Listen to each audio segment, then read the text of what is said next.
sports. We are the Force. We are the Force.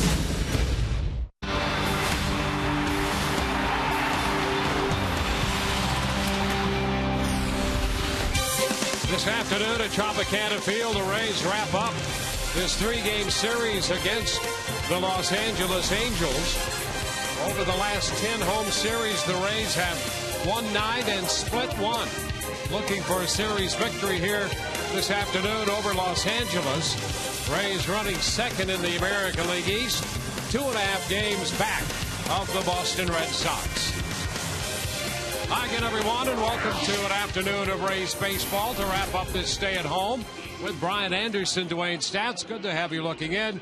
We'll be hearing from Todd Callis in just a moment. Well, the Rays will face a left-handed starter here this afternoon, and overall, the Rays have fared better against left-handed pitching than anybody in the major leagues. How about that? I know.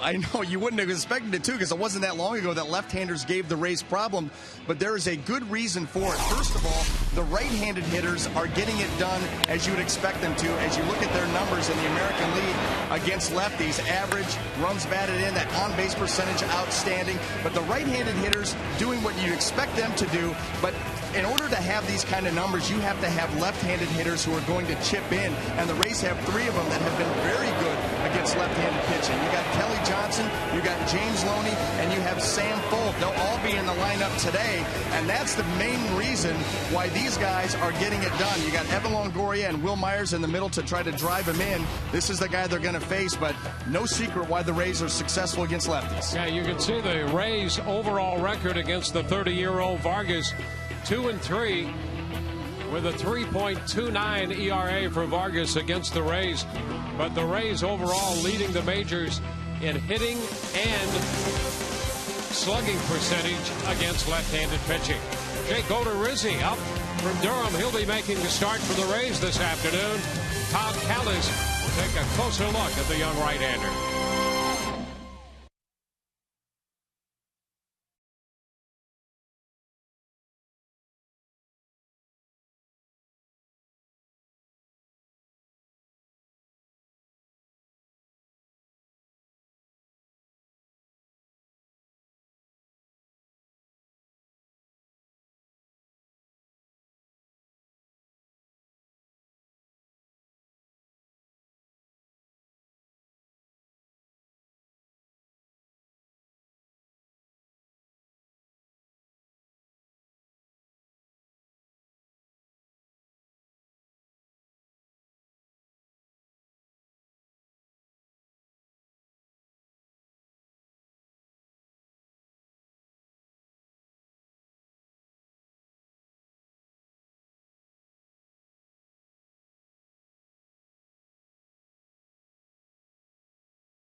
The right-hander makes his fourth start for the Tampa Bay Rays. Previous three, he's had 3 no decisions, also appeared once out of the bullpen. But his last start at the big league level was on June 18th against the Boston Red Sox. Did pretty well there, 5 2/3 in Fenway, just 1 earned run allowed. As you see his numbers in those 3 no decisions, struggled his first 2 starts, but that little start against Boston should help his confidence. The key for Jake Odorizzi, he feels, is you've got to have respect for the opposing hitters, but you also have to have the confidence that your stuff plays at the big league level. That's kind of the nail on the head right there. You gotta, you trust your stuff. Don't change anything. And the way things have been going lately, that's exactly what I'm going to do. Just going to go out and try to repeat everything I've been doing in Durham these last couple of games, and hopefully that'll translate to success up here, just like it did down there. Since that start in Boston, 12 starts at the AAA Durham level, and he has a 2.82 ERA. Just under 4 minutes to go until the first pitch today. The conclusion of this 3-game series between the Angels and the Rays. Enjoy all the action, including Phantom Cam, right around the corner on Substance.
Winning track. Chris Archer pitched 7 strong innings. Then Fernando Rodney slammed the door as Tampa Bay defeated the Angels 4-1. Today, right-hander Jake Odorizzi makes his 4th career start with Tampa Bay as the Rays look to take the rubber game versus the Angels. We welcome you inside Tropicana Field for the wrap-up game of this series. Joe Madden and the Rays taking on Mike Scioscia and the Los Angeles Angels. We'll have Phantom Cam again today. Right into the mid down there at third base. Yunel Escobar putting down the bunt up close and personal. Views that we don't often see. Great views of this great game.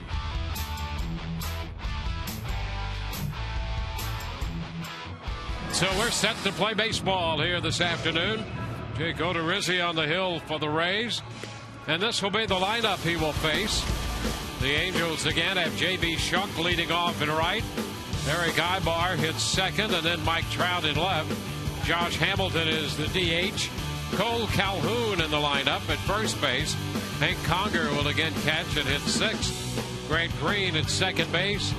Luis Jimenez is the third baseman, and Peter Borges in center field will bat ninth.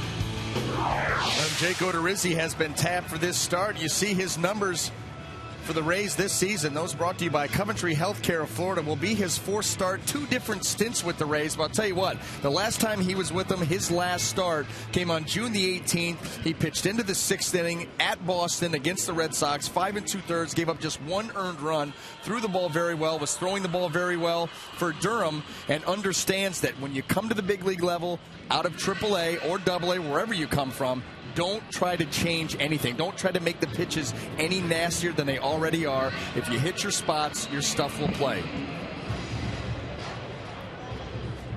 Well, he steps in here to take on the Angels. The Angels coming into this series and the 4th highest team average in the American League. And here's Shuck to lead it off. First pitch presented by Pinch a Penny, and it's a little bit wide. A .293 average for Shuck. Odorizzi falls behind him. Leads all rookies in hits. Had a couple last night. There's a strike. Fastball, and it's 2-1. Another one of the young players that's getting a long look. Here with the Angels, a lost season. A soft little liner going to be over the head of Escobar. Fold in to make the pickup in left. 1 on with nobody out. Well, let's take a quick look at the Rays defense as it lines up this afternoon. In the outfield, left to right, Full, Jennings, and Myers. Across the infield, third to first, Longoria, Escobar, Zobrist, and Rodriguez. Jose Lobaton will be behind the plate.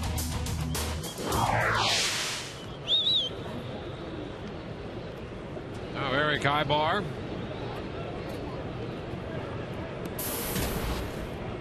Ibar, a big part of the Angels' win in the first game of this series here on Tuesday night.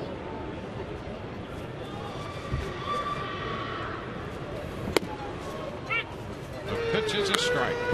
Well, you would expect the majority of this lineup, at least until word starts to filter back into that dugout, to be patient. I haven't seen Odorizzi, and so everybody's going to want to get a look at that release point, take a look at the pitches, the way it's coming out of his hand,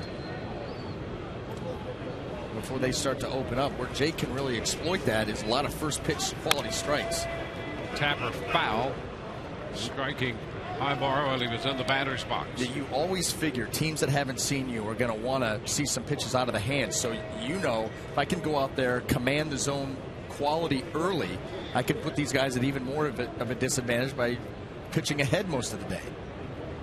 That's what Jake will try to do.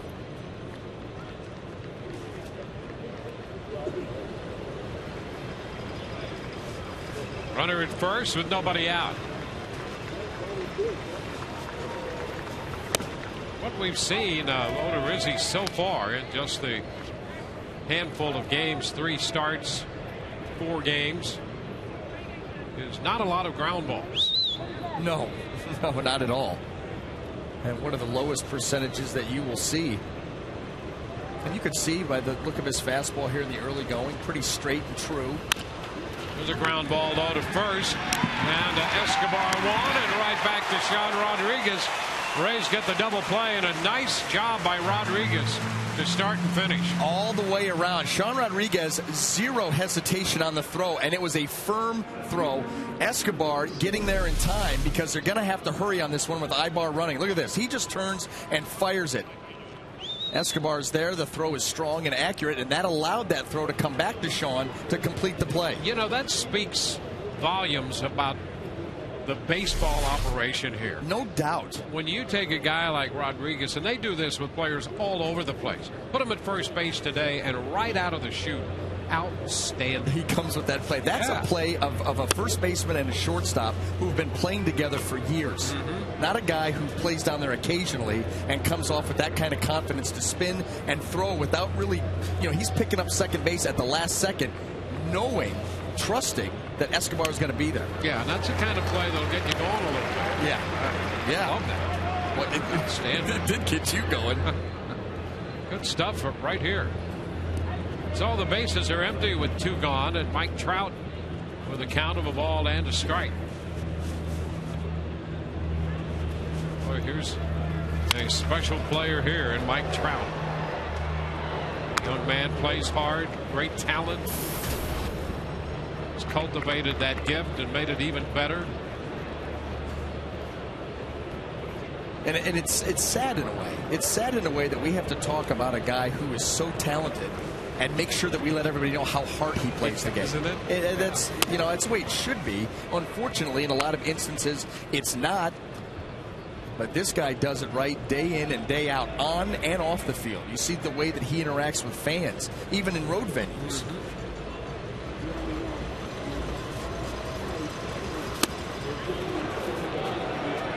Checks on that pitch up. 3-2. The other thing he's done, he has done a great job since he's come up of just settling in and not showing up, not making a big fuss with umpires about calls. And a couple close calls right here have gone his way now. That's right. That's part of showing discipline, understanding your place. Listen, as much as Major League Baseball will tell you that it doesn't happen, umpires will test young players and young phenoms. They will test them. And you don't take the bait, you don't react, you are respectful, then all of a sudden they start to loosen up, and then, eventually you start to get those calls. Josh Hamilton balancing, look out over the dugout, third base side for a strike. Will Myers is that way. I mean, he's smart enough. It shows how smart you are. And Will, just by the way he plays, does a nice job.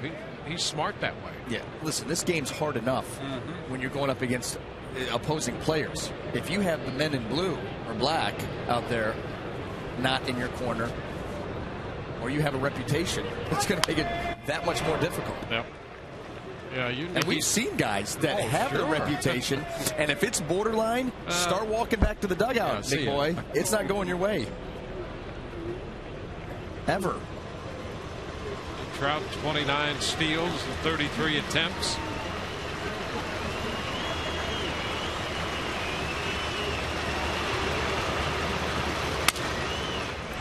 Get off me. How about that? Get away from me here. That's a little slap. You're too close. Yeah, that pitch was a close talker pitch right there. You're a little too close here in this conversation. Go get a new bat. Yeah, well, probably worth it. Yeah, after that swing, that didn't have a good swing in it. Again, the 0-2 pitch. And a little tapper down to first. How about that thing? That 72-mile-per-hour breaker down to Rodriguez unassisted. We go to the bottom of the first. No score.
In this game. Let's take a look at Joe Madden's lineup. Desmond Jennings will lead it off. Then Ben Zobrist and Evan Longoria. Will Myers cleanup. Sean Rodriguez hits fifth with Yunel Escobar at short. Kelly Johnson, the DH. Jose Lobaton behind the plate. And Sam Fold is in left.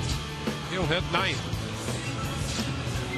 Well, they will be going up against the left-hander Jason Vargas, making his 18th start of the season. The season numbers brought to you by Coventry Healthcare of Florida. And this will be his 4th start since coming off the disabled list with a blood clot in the left arm. You talk about a scary trip to the disabled list. Yeah, on a lot of levels right there. Yeah.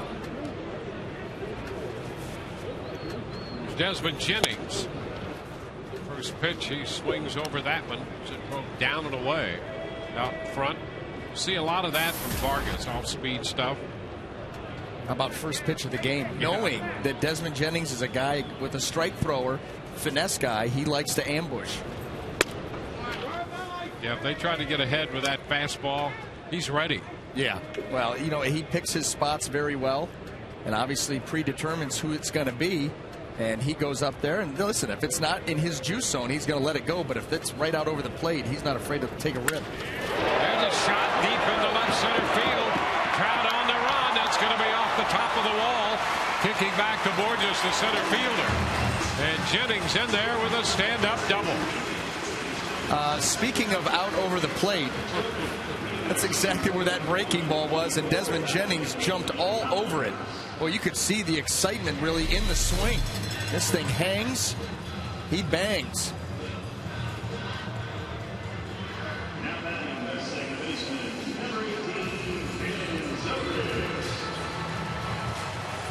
Just like that, the Rays have a man in scoring position.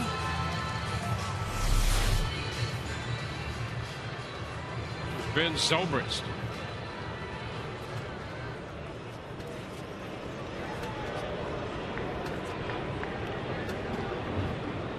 Ben at 275 for the year. And a check swing. That's a foul ball. Conger, just in case, tagged him.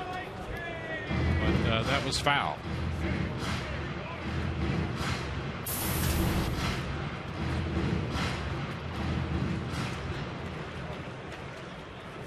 Rays have gone 12-6 against the West this year.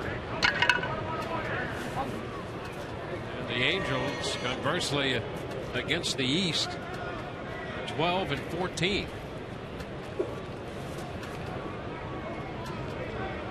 The Rays are going to have an opportunity to improve on that record as they're going to finish up today with the Angels and then 3 more series against AL West teams. Zobrist hit by that pitch. You know, and I'll tell you what, I don't know if you want to hit somebody with a runner on second base, but you remember earlier in the series, Ben got pushed back with some fastballs way close. This one gets in there pretty good. Yikes. I don't blame you. You don't know right there if he's grimacing or cheering. Yeah. And he comes out rubbing his right shoulder. Sure. This is Evan Longoria. Oh, my shoulder hurts.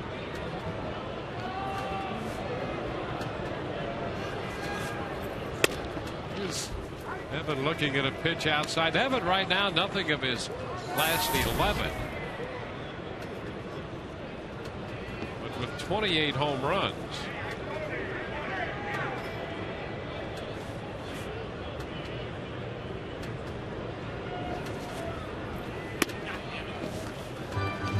Two and 0 the count to Longoria. Evans' most recent hit was a home run that came in the Yankee series. They belted number 28. Jennings had the nice walking lead out there at second base, and Green tried to check him a little bit. Jennings has doubled. Zobrist hit by a pitch.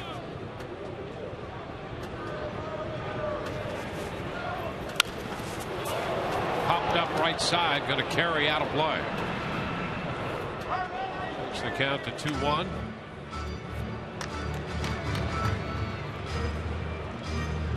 The Rays, this long road trip in front of them, closing out this home series against the Angels, and then a 3-city trip west.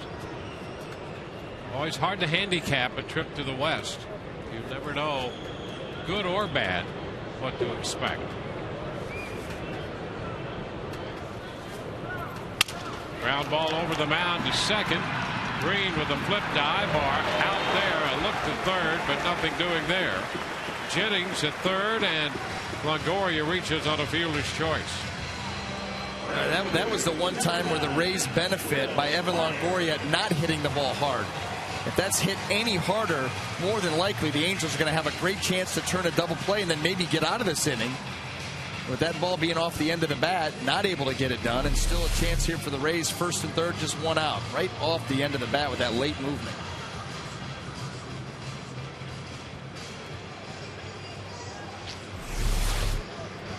So it'll be Will Myers. And Will trying to snap a hit in the string. Something of 18, finds his average at 287.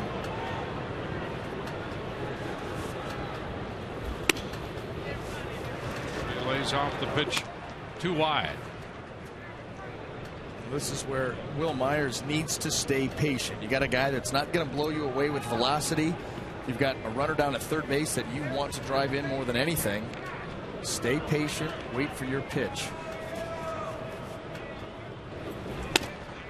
Way again. Couple of change-ups. Yeah, his fastball 86, 87 maybe. Yep. Change-up mostly in the 70s, might hit 80. Yeah, he is a true finesse lefty. Fastball, change-up, breaking ball, move it around the zone. And a foul ball back as Myers swung out from under the helmet. It's the second time we've seen him do that this series. That hair, the hair's getting big. Yeah, no cut, no comb. No. They have to get, you know what? It is football season. They have to get a chin strap for that helmet.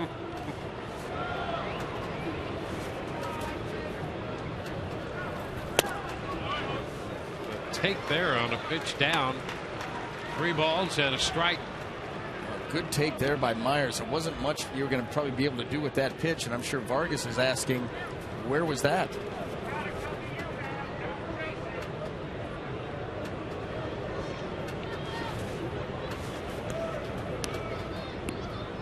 Myers has the advantage in the count, facing the 30-year-old left-hander Jason Vargas.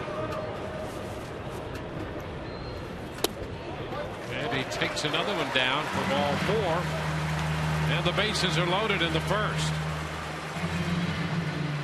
Well, the Rays had a lot of opportunities in the first game of this series and actually built a 5-1 lead. Let that get away on a night when they stranded 12 men and twice left the bases loaded.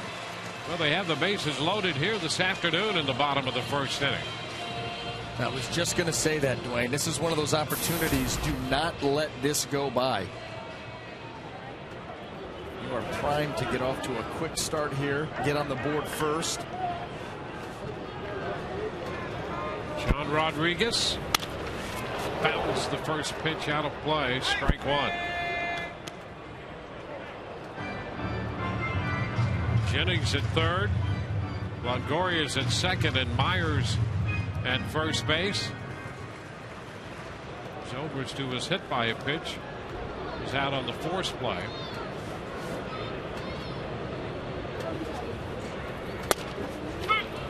Rodriguez finds himself behind 2 strikes. Yeah, you know that the pitch away to Myers, thought it looked good like a strike. That pitch to Rodriguez, thought that pitch looked in off the plate. You can understand why Sean is not very happy with this.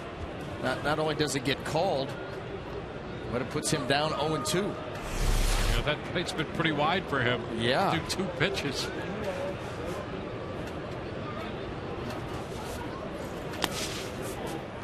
Nice stop by Conger. He's back to that. And he was asking for that pitch down.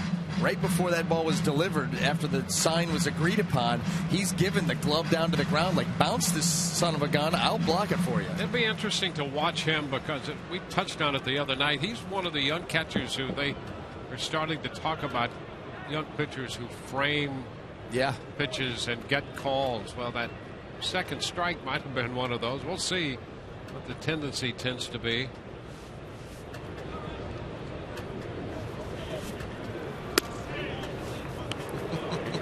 Sound right. Thinks that one. Listen, this is just keeping in line with the first 2 games. Yeah.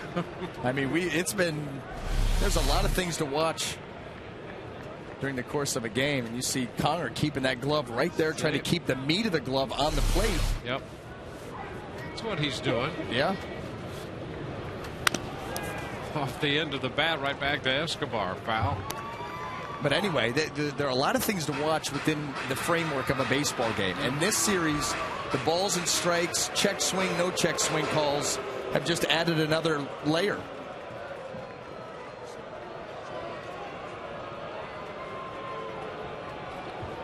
Two balls, 2 strikes. And a lot of interesting takes out there. That's exactly right. I wonder when I'm going to get my fine letter from Major League Baseball. What? I didn't hear you say a thing. Pitch is popped up. And on the infield pop, they get back to the bag there. Jennings found himself off the bag for a moment. And that infield pop handled by Jimenez, the third baseman. Well, you know what? Up to Yunel Escobar now with 2 outs, and you need some 2-out lightning here because you do not want to look back later and say, bases loaded, 1 out, and Rays weren't able to get anything done. Let's take a quick look at the Angel defense before Escobar comes to the plate. The outfield left to right, Trout, Borges, and Shuck across the infield third to first. Jimenez, Ibar, Green, and Calhoun. Connor, Hank behind the plate.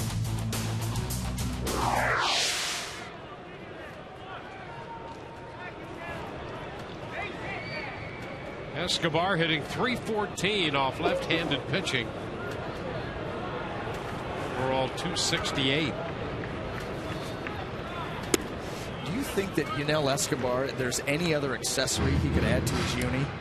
I mean, he's got the chain out, he's got the elbow pad, he's got the forearm wristband, the batting gloves on the hands, the batting gloves in the back pocket, down there protecting the shin and the foot. Hey, if there's anything else we could think of, we might be able to make a sale. The sleeve on the right arm. Yeah. Right arm sleeve. There you go. Those must be the sliding gloves. Those are the batting gloves.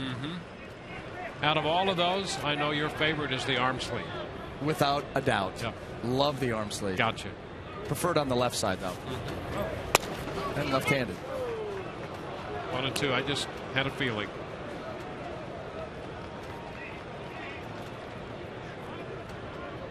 Jennings at third, Longoria at second, Myers at first.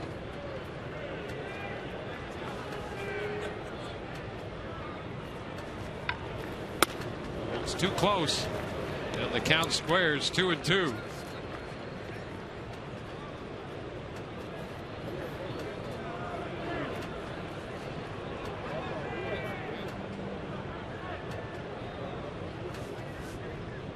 Big first inning threat for the Rays.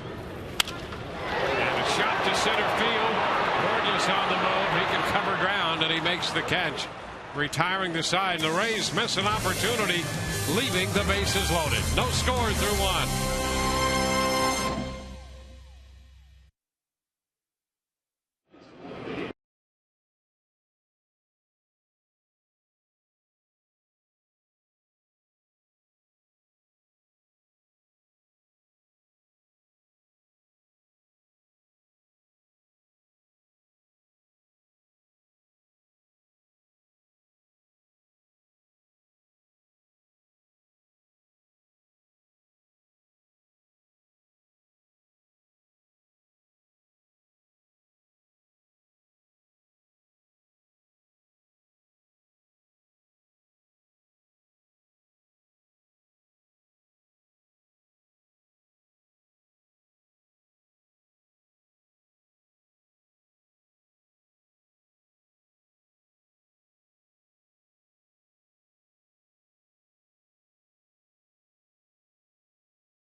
of Sun Sports is brought to you by Just for Men, Mustache and Beard. By Toyota, let's go places. By Coventry Healthcare, coverage so you can keep living the life you want. Go live. We've got you covered. And by Checkers, feast on. Here's the Trop onto the second. Cole Calhoun playing first base for the Angels leads off against Jake Odorizzi. Pitch is a strike. Calhoun has shown some pretty good pop in that bat. And some versatility. Right field last night, first base today. Cut at the fastball, fouling it back. 0-2.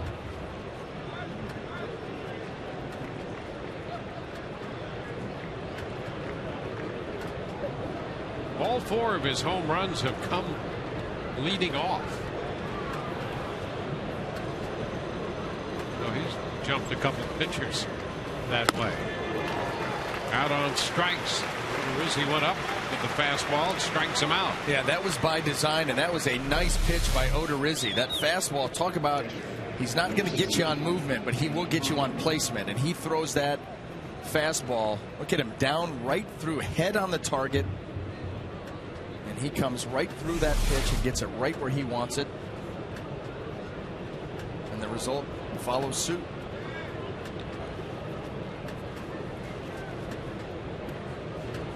Catcher Hank Conger. Which is too high. The Athletics and the Tigers are playing in Detroit today.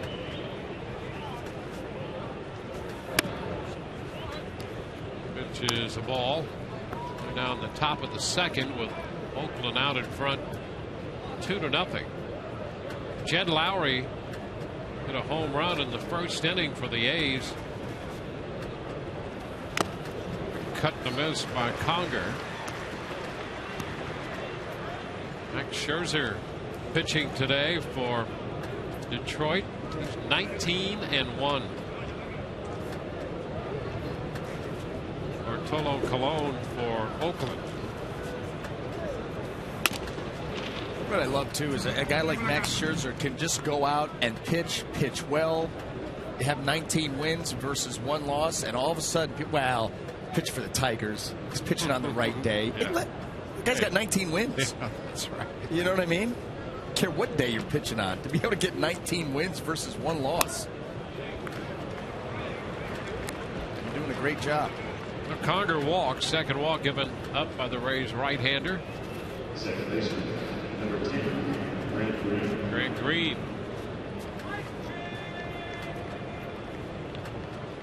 Green hitting .269.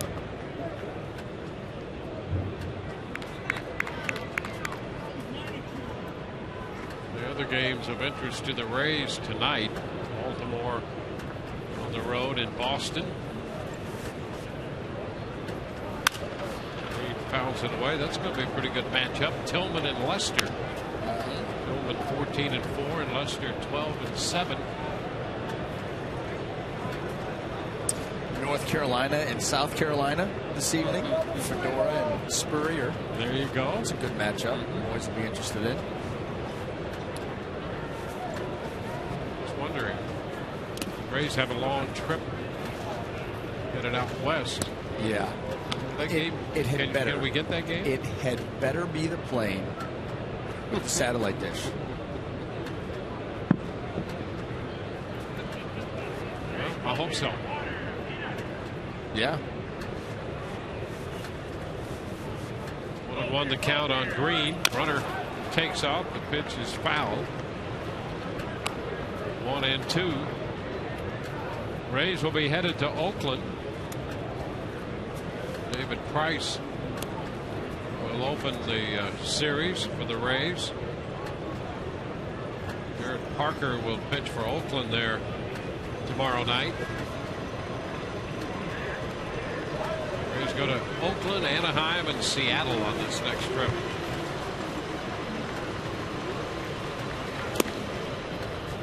It's too low. 2 balls, 2 strikes.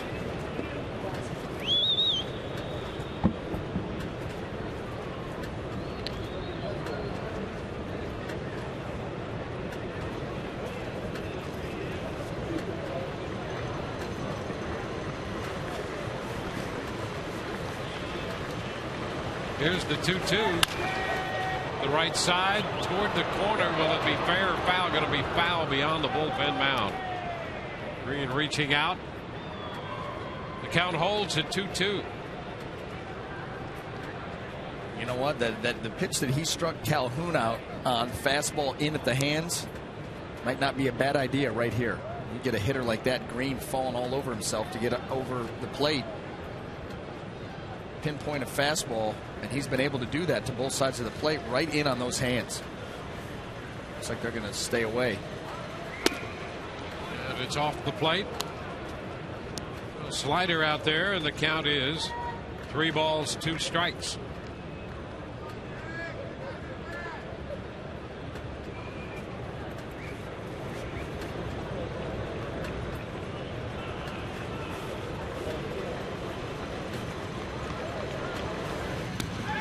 Move to first, where Conger is back in.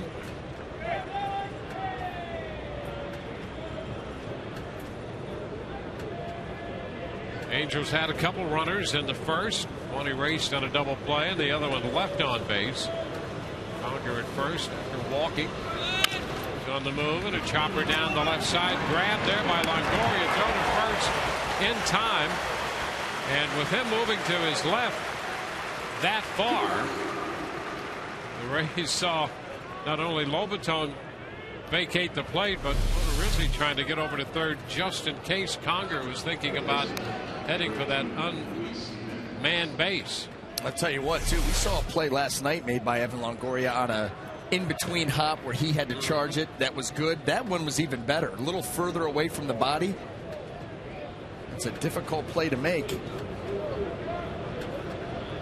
Well, you think of all the balls that are hit on that left side of the infield that are turned into outs, that against just average defense or bases, not talking about range impaired defenders, but just average defenders. Yeah. There are a lot of balls that turn into hits.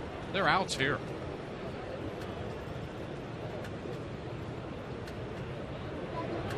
I wonder what their fielding WAR is. I'm sure that's a stat.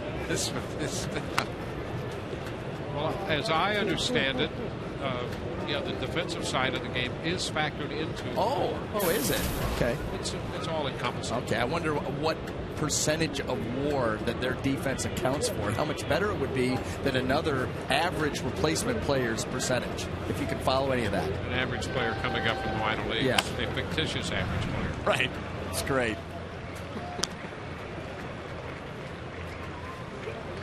Can somebody get Sam on the phone? He's in the lineup. Oh, okay. He's busy, right? See, so we're kind of on our own. That's why we're drifting afar.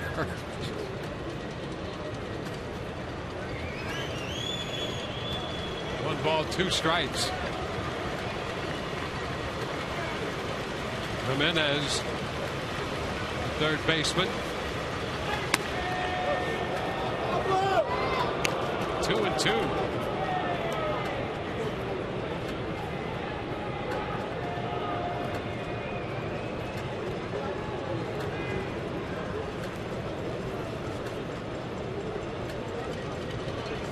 Conger, the runner at second, 2 gone.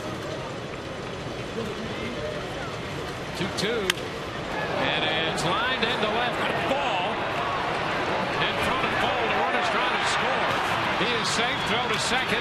They're going to get him there, but the run scores. And the Angels take the lead. Jimenez with a line single into left. And the Angels lead 1-0.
second at the Trop here in the game today and all season long. Tires Plus donates $100 to the Pediatric Cancer Foundation for every Tampa Bay Rays home run televised on Sun Sports.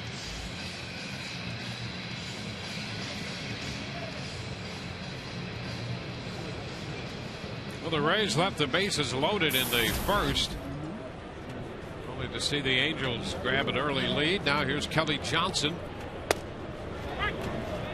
Pitch is a strike. Johnson followed by Jose Lobaton and Sam Fuld.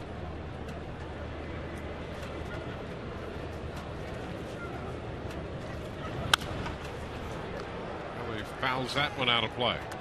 Johnson for the year hitting .324 against lefties.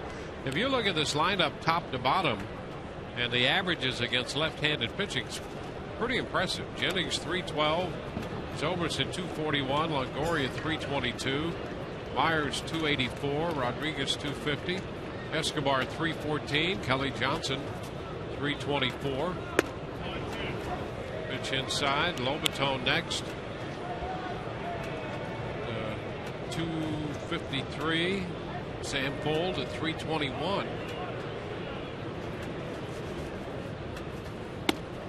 Kelly Johnson, part of that three-headed monster in that lineup today. The left-handed hitters that have had a ton of success, each of them over 300, well over 300. But that's how you have success as a team against lefties. You're going to have at least a couple, 1, 2 left-handed hitters chip in, or just have right-handed hitters that are just absolute lefty mashers. But the Rays have been able to get balance up and down that lineup and not afraid to play the lefties.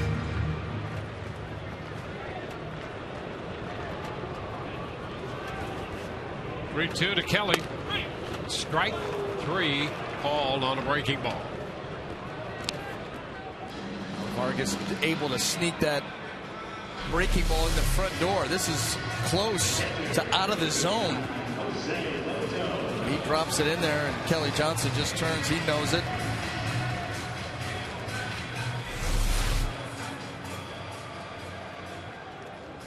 Well, we talked about Vargas and his velocity. Not going to blow you away with that fastball, but what he does do, obviously mix the pitches, use all part of the play. But this right here, that little turn, little deception, shows you his numbers and name on the back of his uniform. Just tries to hide that ball a little bit longer.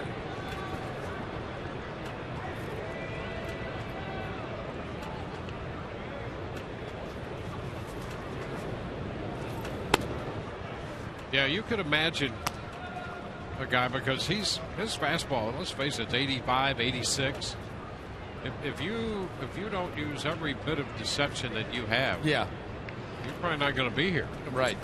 And you got to use every bit of the strike zone too. And that's another big pitch, is even with the lack of overpowering velocity, you've got to be willing to pitch in to both, lefties and the righties. You cannot give them half of the plate with 86, 87 miles an hour.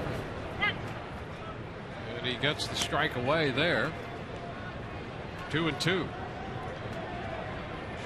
he's topped out at 88 so far. It'll be tough to top that.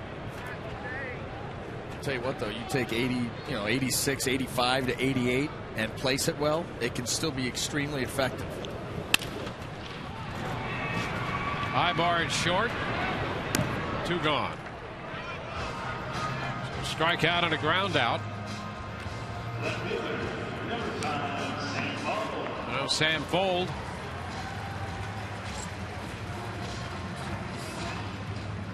Sam hitting 321 against left-handed pitching, 201 overall. How about that breakout? That's pretty extreme in the opposite direction of what you would come to expect. He's your lefty specialist. You're right. I mean, 321, that's great, but you would figure that he would handle right-handed hitters better than a 133 clip.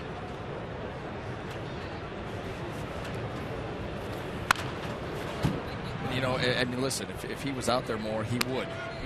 Average would not stay down there at 133, but it is an interesting An interesting split there for Sam Fold. Yeah, the splits would be like having him in the bullpen come in exclusively to get right-handers out. Right. Right.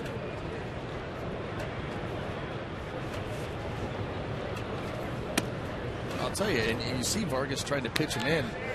Left-handed hitters have had a lot of success off Jason Vargas. When you look at his splits, lefties coming into play today, 344 average. That's why you see those lefties for the Rays. And Sam is ahead in the count. Plays off the wide fastball. It's 3-1.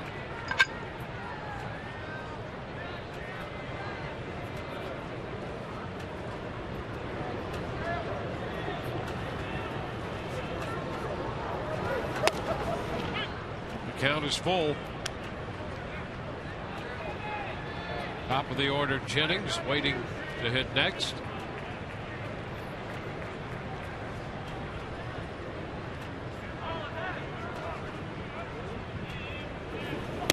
And Cole went around on the appeal down to Lance Diaz. Cole was getting out of there and headed up to first, trying to put the momentum swinging in his favor, but he went around. 1-0 Angels.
To the third inning.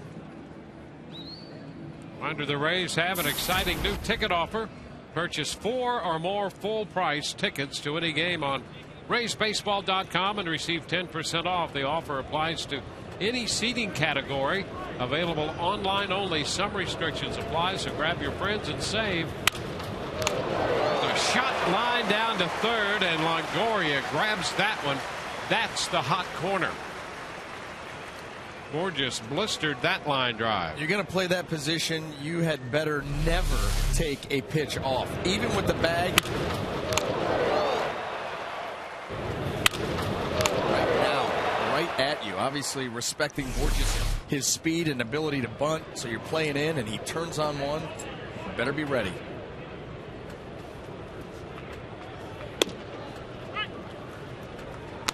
Shuck takes a strike.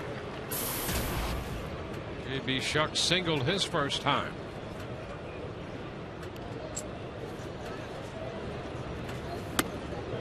And Shorten on the bat, take the pitch. 1-1. Shuck was a non-roster player in camp with the Angels. Signed to a minor league free agent deal. He was in the Houston system. Hit .298 at Oklahoma City, their AAA affiliate, a year ago.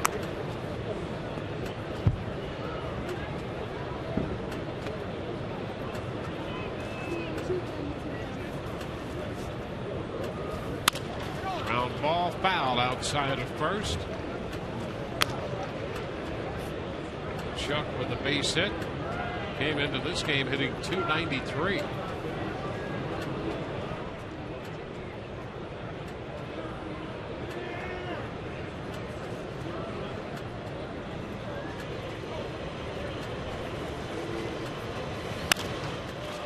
Popper, left side. Angling out from shortstop. Escobar in shallow left.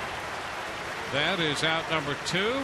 Time to check in with Todd Callis. Todd? Dwayne, as you may know, it's American Legion week here for the Rays at Tropicana Field. Joe wanted all the guys to show up late and pretend like they were playing back in American Legion ball. You throw on the spikes and go out there and play baseball. It was also, for Post 152, the American Legion group in Town and Country last night, a free night on the Rays and Joe Madden last night. So there you see the final tab. The boys in Town and Country drank $1,135 worth of beer, and they ate $70 worth of sausages last night. A big night for Post 152. They said they saw members of their post they hadn't seen in years, guys. Well, what a great event that was. An interesting parallel there in terms of the beer bill and the sausages. Yeah, exactly. There's a lot of the Post 152 on the liquid diet. No question about it. How great is that? Sounds like one of our Saturday afternoons on the road. Yeah, the crew had about the same percentage. Yeah, it would have been about $1,300 in beer and $78 in pizzas. Yeah. You get discount if they're late. Well, late night. You know, yeah, that's been tested, and it holds up whether it's midday or midnight. It's the same ratio. Yeah, that is. You know what? I want those numbers again because I want to see on a percentage. What percent of sausages? 2.3. They probably have a special on the sausages. 2-1 is fouled back by Ibar.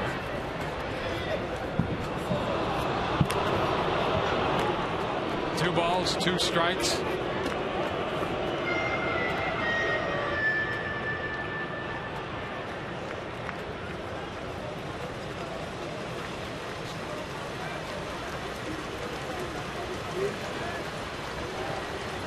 Two balls, 2 strikes. Oh, he struck him out. Fastball up. Threw it by him at 91. Bottom of the 3rd coming. 1-0 Los Angeles.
The order due.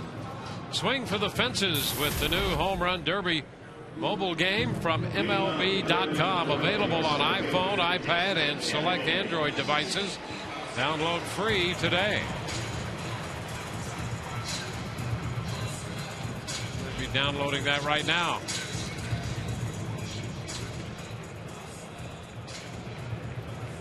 Here's Desmond Jennings. Rays facing Jason Vargas. He throws a first pitch strike.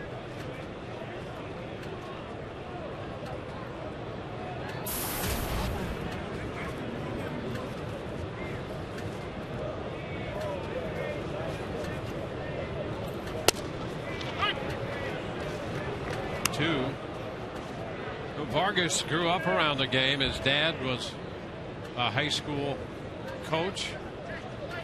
His uncle was Randy Velarde, who played in the big leagues. The Yankees, the Angels, the Athletics. 1 ball, 2 strikes.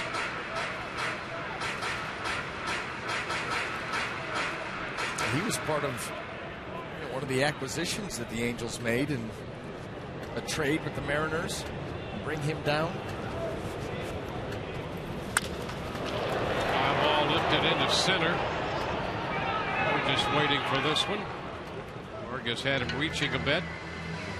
1 away. Brings up Ben Zobrist, who was hit by a pitch his first time. Our Toyota Trend. You can see Ben, after the All-Star break, he made the All-Star team, and then after the break really turned it up more. He said, listen, if I'm going to be an All-Star, I'm going to start putting up All-Star type numbers. You see that 260, 312 after the fact, you know, getting it done really too from both sides of the plate during that streak. You know, I mean, that didn't really happen, but you can almost see that happening with him in that makeup. Hey, I made the All-Star team. I got to get with the program. Yeah. I mean, there's a side of him that you would go, of course. Yeah. That happened. He's like, you know, and he even said when he made the team, it's like he was surprised. Like, I guess my versatility, you know, got me this. And he's looking, he's like, I'm hitting 260. Well, we'll do something about that coming out of the break. And boy, has he. Yeah. Got it up to 275. Up in front of the changeup, fouled it, 2 strikes. You know, he doesn't bring a lot of attention to himself either. You know, very under the radar player. You know, baseball insiders know how valuable he is, how good he is. Mm-hmm. We always talk about his versatility and his value, but he's a good baseball player. Yep, that's exactly right. He does everything well. Runs the bases well, fields well, good hands, hits from both sides. And he's truly a guy who is humble. There are guys who are humble, and then they go, hey, look, I'm humble. Right. Well, that's not exactly humble. That's right. But he is. Yes. And that's part of that, you know, that he doesn't draw attention to himself. Yeah. He's not he'll answer the questions in a very subdued way, but he is not going to be out there at the forefront. Look at me, patting himself on the back, flashy. Yeah. That's what makes the tandem of him and Escobar fantastic. Because, I mean, Escobar, we just talked about his accessories at the plate and his flash in the field. Well, we got something here the umpires had drawn to their attention. And so let's see what this involves. Something apparently in the line of sight. Oh, that one lady's bedazzled up pretty good. Well, let's see.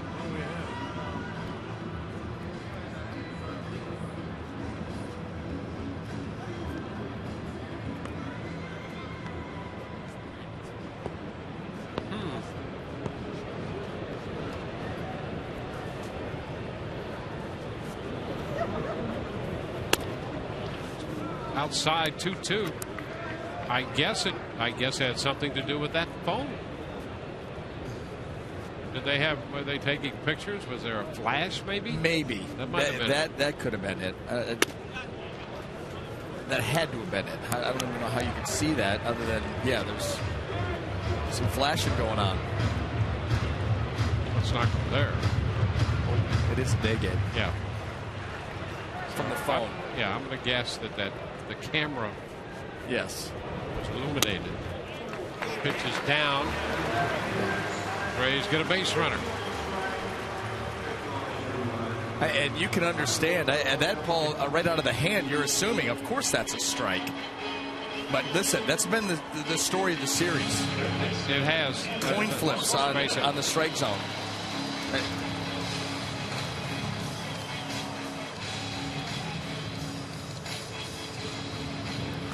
So Zobrist is at first. Evan Longoria steps in.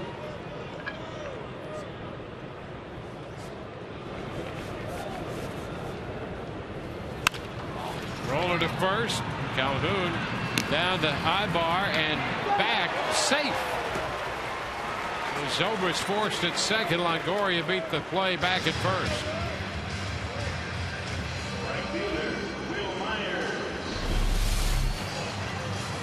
Right here to Calhoun, who hesitates a little bit on the throw to make sure he had a good line. And that little hesitation not do him any favors in trying to turn that double play.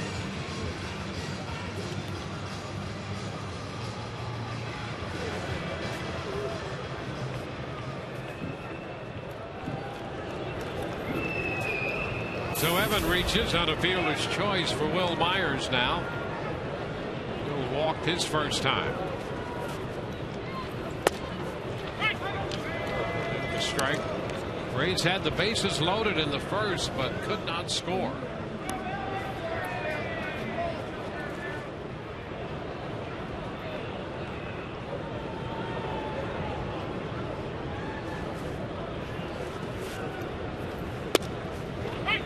That's a strike on the corner.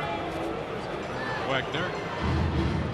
Myers stepping back, but not reacting in any way.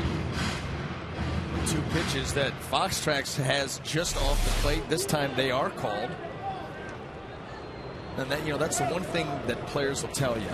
Guy who has a little bit of a wide strike zone or a little bit lower of a strike zone, that's fine as long as it's consistent. As long as it's established early and consistent. When it's a constant guessing game, that's when you start to see chirping going on. And we've seen that all series long. Both dugouts, players, trying to figure out what is and isn't a strike.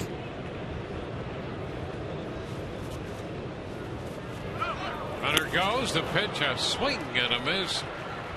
0-2 curveball.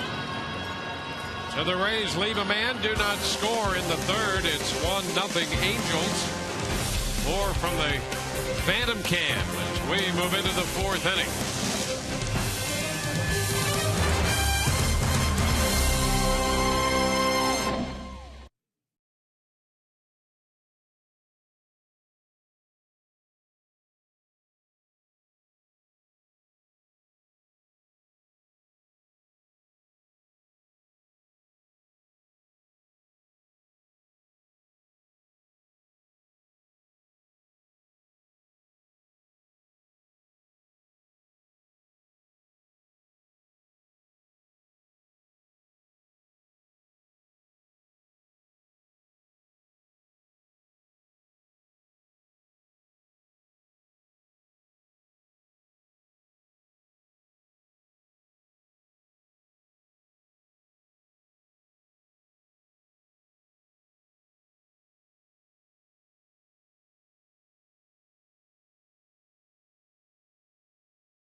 Mike Trout will open the fourth inning for the Angels. It's 1-0. There's Trout, some of his pregame antics, getting to know Raymond a little better. And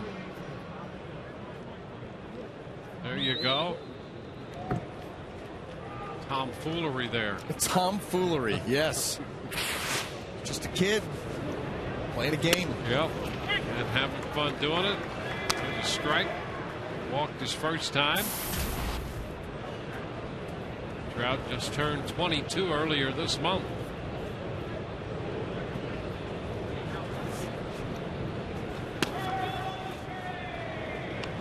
One and one on the hill for the Rays. The right-hander Jake Odorizzi. He walked Trout.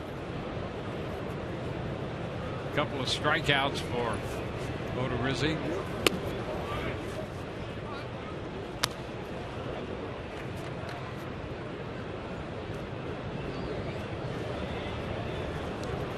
The hot zone for Mike Trout. Well, middle of the plate, middle in. That's where he saw the home run.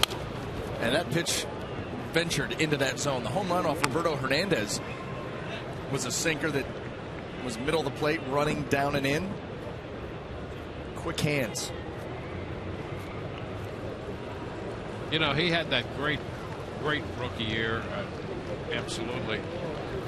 To me, the amazing thing about that year, because he didn't play 162 games when he wasn't out, and he didn't play 150 games. He played 139 games and scored 129 runs. Yeah, you're absolutely right. Well, we saw the hot zone for Mike Trout, and you could see that the ball away, not as much success, and that's exactly where Odorizzi posts up that fastball, able to get it by him. Seen the Rays get him a couple of times out there on the hard stuff. Josh Hamilton fouls it away. Strike one.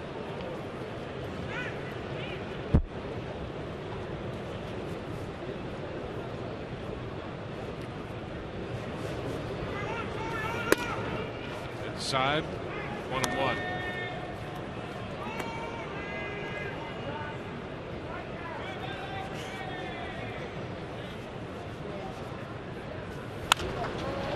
Toward the line and left. Ball headed over there, but it's going to be fouled and out of the reach of Sam Fuld.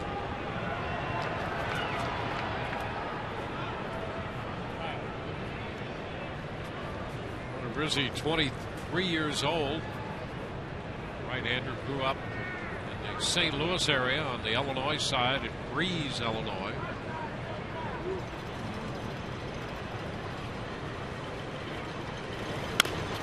Chop to the left side. It'll be Longoria. Throw in time. Hamilton Challenge that next out of there.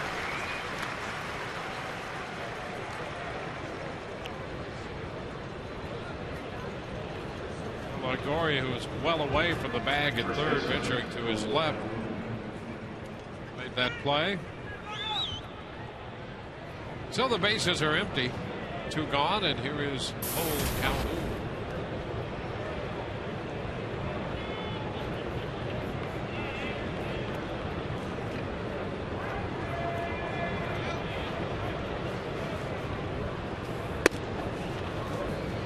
Inside. No.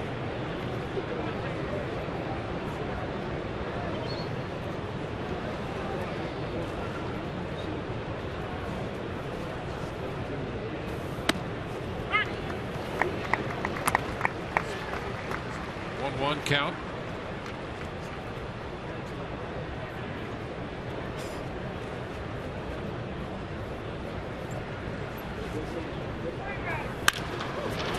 Ground ball headed to second, and Shelbridge will throw him out. So it's a 1-2-3 inning. We're headed into the bottom of the fourth. 1-0 Los Angeles.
Bottom of the fourth coming up. The Fox Sports Girls Fantasy Football Draft is back.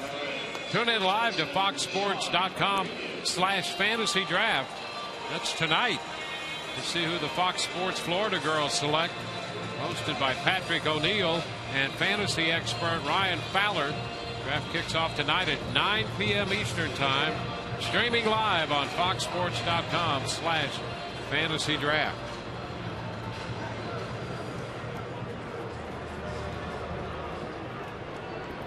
Sean Rodriguez hitting fifth in the Rays lineup against the left-hander Jason Vargas. Pitch is a strike, a curveball to begin the inning.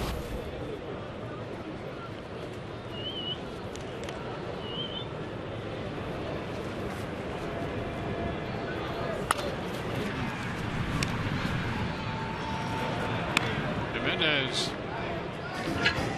Hop, skip, and a throw right there. Yeah, Rodriguez. He's trying to get his feet set. Looked like maybe a spike got caught. Equilibrium's a little off with that hat over the ears. That could affect balance. Vertigo.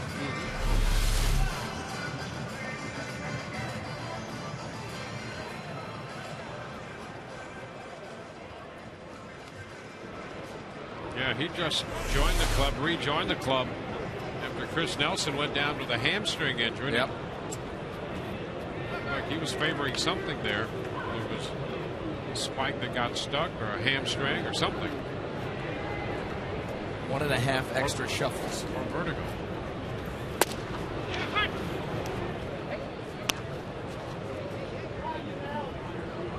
One strike to count to Escobar.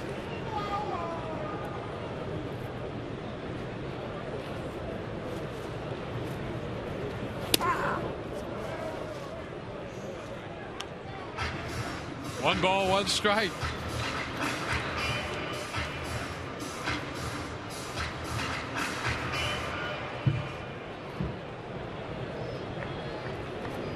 The Rays threatened in the first, but no scoring opportunities since then against Vargas.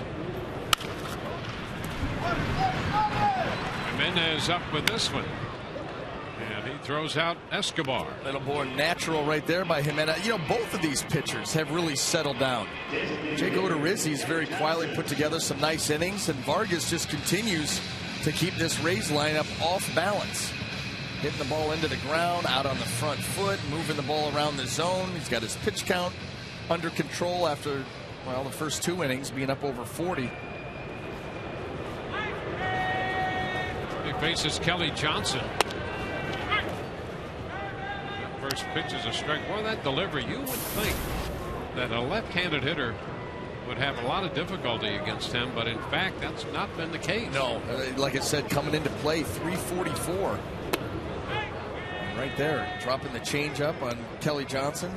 And that was you know, that's not a small sample size. I mean, that's 131 at bats coming into play. 45 for 131 lefties were against Vargas. Ball, 2 strikes. Yeah, you mentioned the trade with Seattle. That was the Kendrys Morales deal. Yep.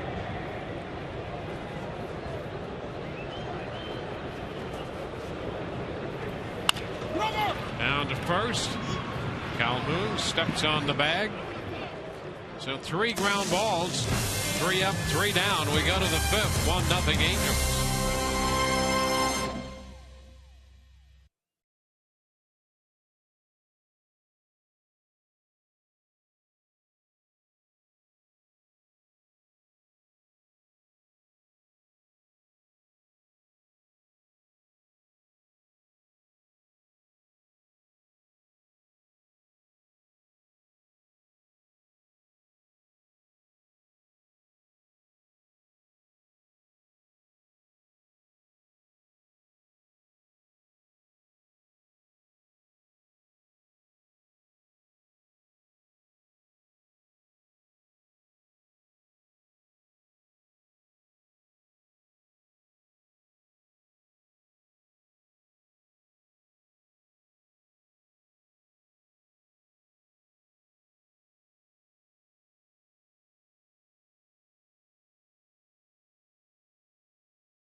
time for the Just for Men mustache and beard play like a champ. For that, the Rays have a tough stretch coming up. They're going to have to play like champs. They have Oakland, the Angels, and then the Mariners. And when you go to the West Coast, anything could happen. Yeah, and this right here, the only off day left, and you better use it wisely. Hopefully coming off of that road trip, because you see who's looming there, the 10th, 11th, and 12th, the Boston Red Sox. So a challenging schedule, no doubt about it. And West Coast, again, like you said, Dwayne, doesn't matter who you're playing. Those are always difficult games, and you've got 10 in a row starting tomorrow.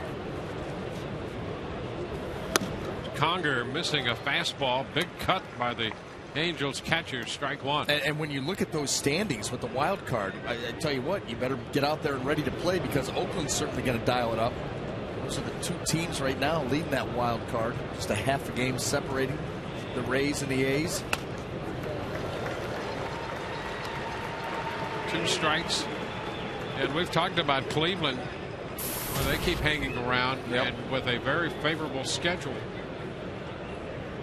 Well, they're going to have to get through this week where they play Atlanta and Detroit. They've already dropped the first 2 against Atlanta. Tough one last night. But if they can hang around with that schedule, that's the key. Yep. Stay close. 1 ball, 2 strikes. Well, where they're going to benefit is between the Rays and the A's. One of those teams is going to lose. So they've got one of the teams ahead of them that's going to lose for the next 3 days, starting tomorrow. Conger pounds this one out of play. So it's still 1-2. Conger was impressive the other night. Behind the plate, he walked his first time up in this game and has scored the game's only run.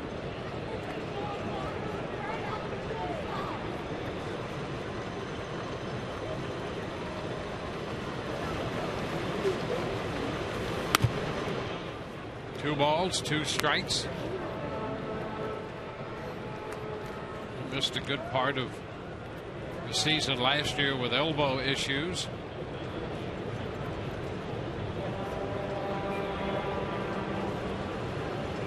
Still just 25 years old, Conger.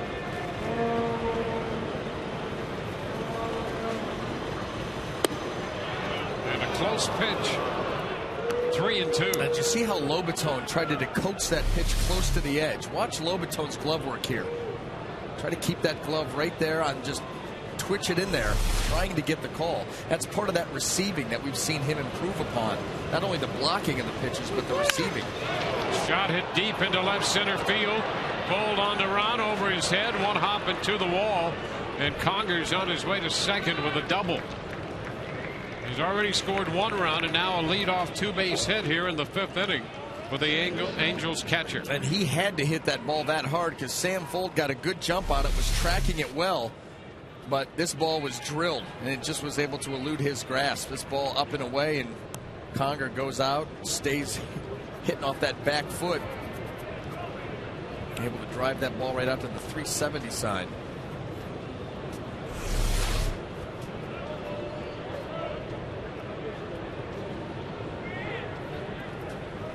The Angels, who scored in the 2nd inning, have a scoring opportunity in the 5th.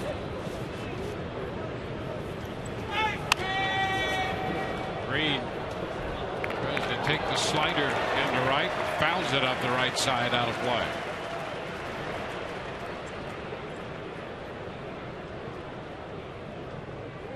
Green coming over from Oakland. He's actually back home. He went to high school in Anaheim Hills.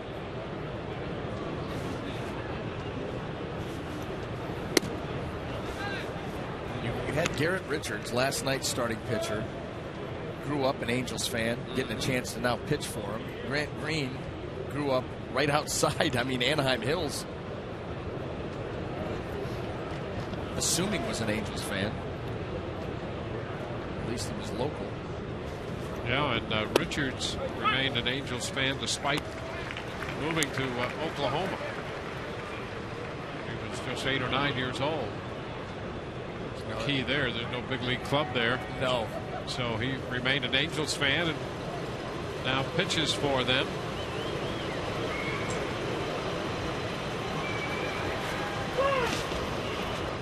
by Lobaton.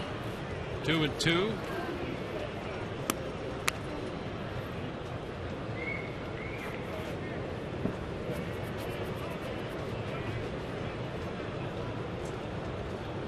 Conger, who is the runner at second, scored the run in the second inning after he walked.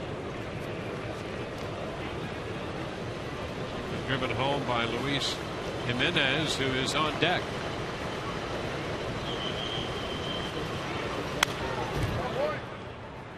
Foul ball off the slider.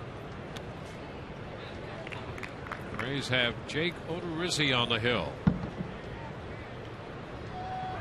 Last time we saw him in a Rays uniform was on June the 18th in a no decision against the Red Sox at Fenway, in which he gave up just 1 run on 5 hits and 5 2/3.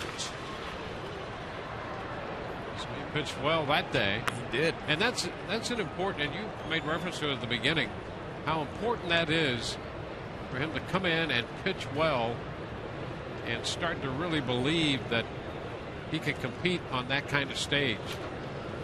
Listen, you get called up because the decision makers at the big league level say, you know what, this guy's throwing the ball well. We like his stuff. We think it translates to the big leagues.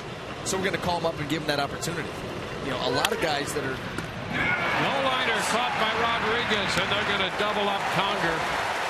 Conger caught halfway between second and third, and Rodriguez reaching down to grab the sinking line drive to start the double play. Boy, look at Mike Scioscia watching Hank Conger come into the dugout. These are the little mistakes in a tight game that really, really hurt.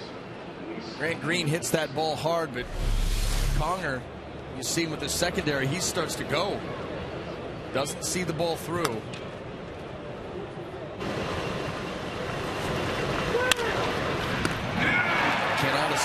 Cannot assume, and nowhere for him to go, and he knows it. So the bases are empty, and he races that leadoff double. Pitch to Jimenez inside.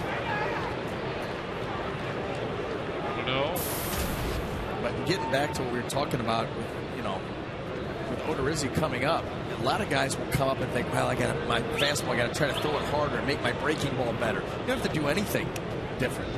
Go out there with the stuff that you have, stay within your delivery, and just hit your spots. I mean, what made you successful in AAA, the Rays obviously believe will allow him to have success here at the big league level.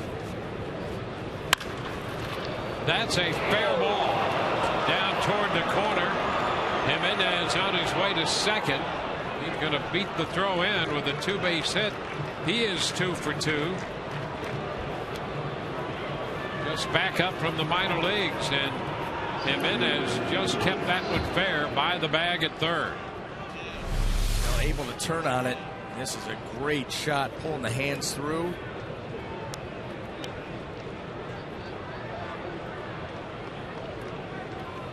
That ball just over the bag. Doesn't have to land in fair territory, but Laz Diaz has that ball crossing over top of the bag. That's all that needs to happen. And that gets a visit from Jim Hickey. Alex Torres loosening up. Peter Borges is due next. Jimenez has some pop.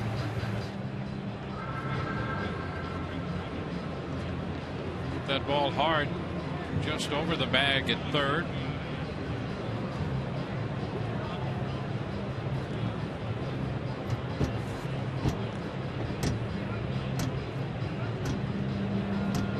Rays break up the conference.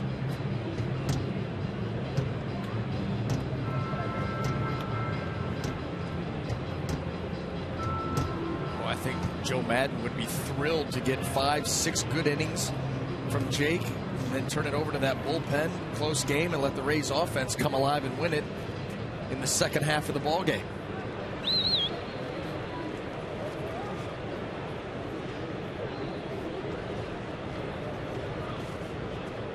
Borges, a big hitter for Odorizzi. And he drops a strike in there on him, a slider to begin this at bat.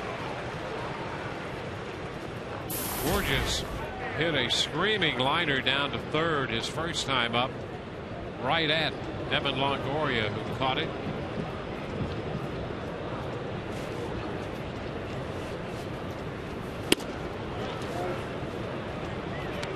1-1.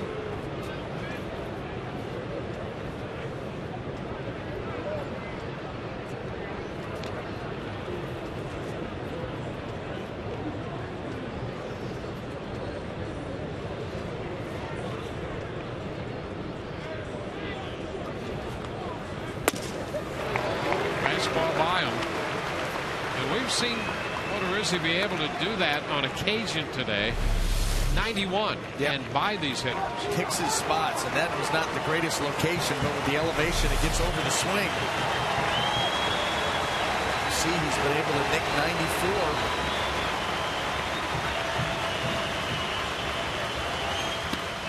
Down and away, 2-2. 23-year-old right-hander. Most part, Jake has been in control of the strike zone. He's pitched effectively to both sides, changing speeds. That's part of his game. Both of these pitchers, from the left side, from the right side, very similar in how they approach hitters.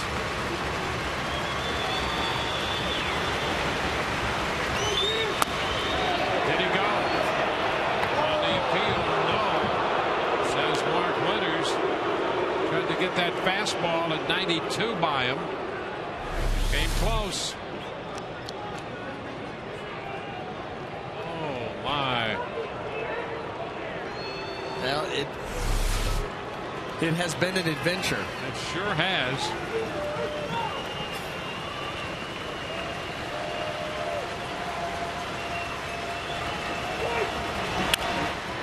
This one headed to short for Escobar. And he got him on the 3-2 slider on a ground ball to short. 1-0 Angels.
Rays down by a run as they go to the bottom of the fifth.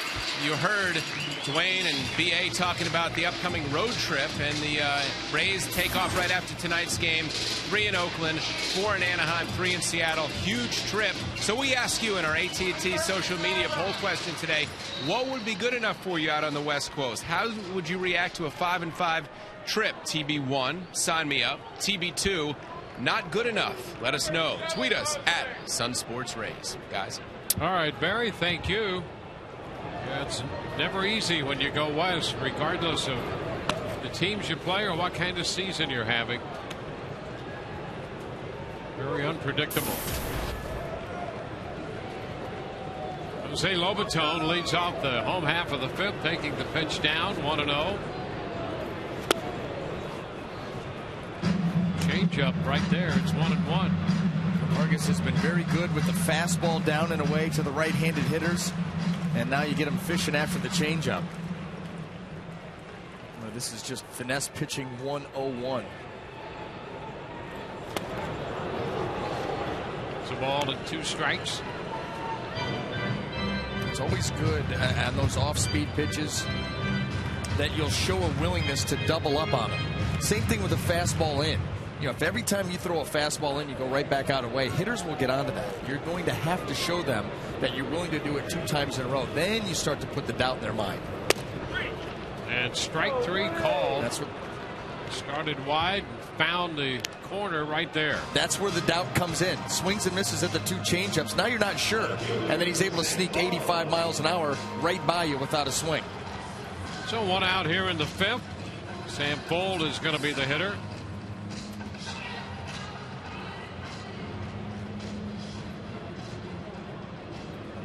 Sam out on strikes his first time. First pitch strike. That's something Vargas has done a lot of. He's thrown a lot of first pitch strikes. Jump out in front of these hitters.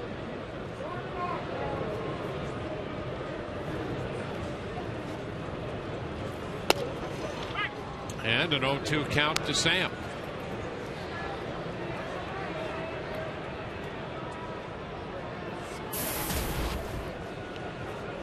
Rays had the bases loaded in the first, did not score. Trying to put something together in the third. Nothing. Just fly ball into right. Caught by Shuck. So 2 outs here in the 5th. Now let's check in with Todd. Dwayne, Max Scherzer was trying to become the second big league pitcher to go to 20-1 on the season, but he is in big trouble today. Brandon Moss have a series. Home run number 25. That makes it 6-1 Oakland. The A's are going for a 4-game sweep in Detroit. Moss had a home run and 2 RBIs Tuesday and a home run and 6 RBIs Wednesday. He's going all Soriano on us right now as the Rays and the A's trying to extend their leads in the wild card, guys. Jennings thinking the pitch down for a ball. Well, the Oakland A's appear to be red hot. The Rays will be headed in that direction.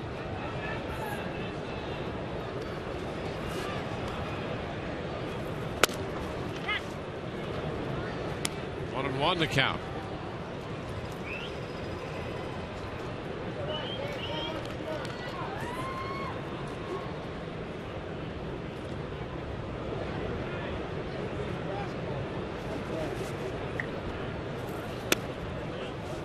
Pitch is down.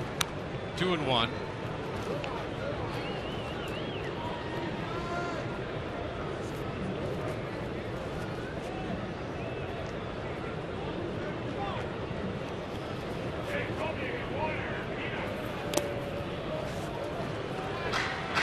Three balls, 1 strike.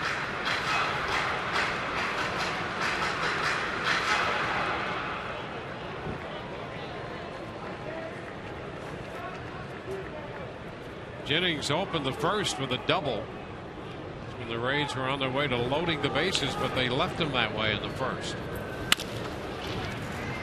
Shortstop.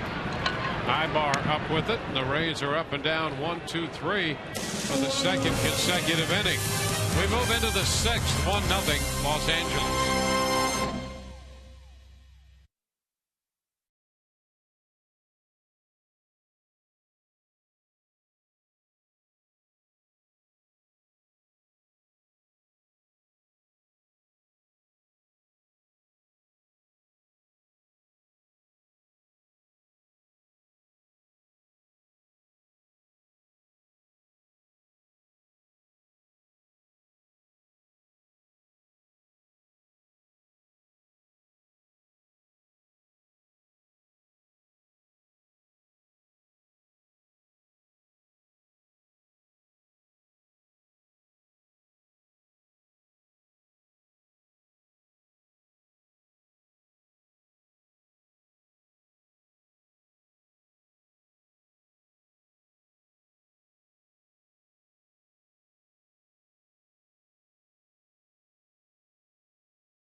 Odorizzi to the mound, working 5 innings, 4 hits and a run.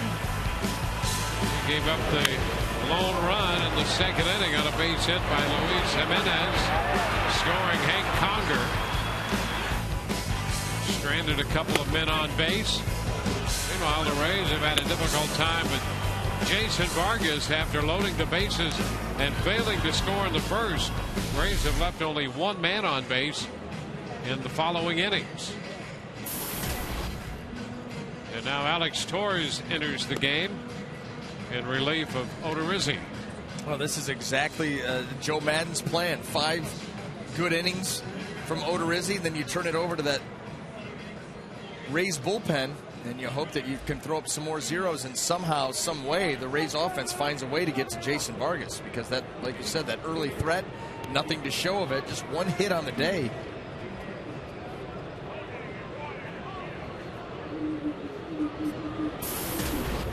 Jake Odorizzi did his job. Yes, he did. 83 pitches, 5 innings of 1-run baseball. J.B. Shuck leads off, and the first pitch from the lefty is a strike.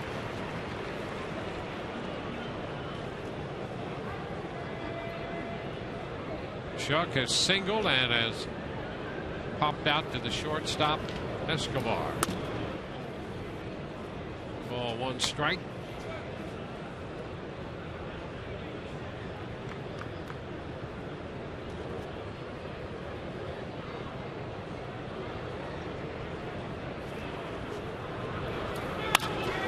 Liner into right. It's going to fall in front of Myers.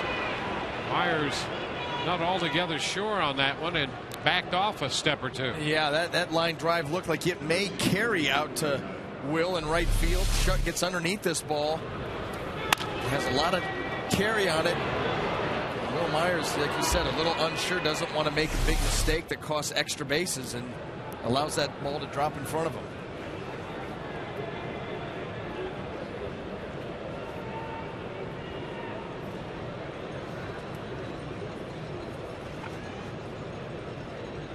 Guybar.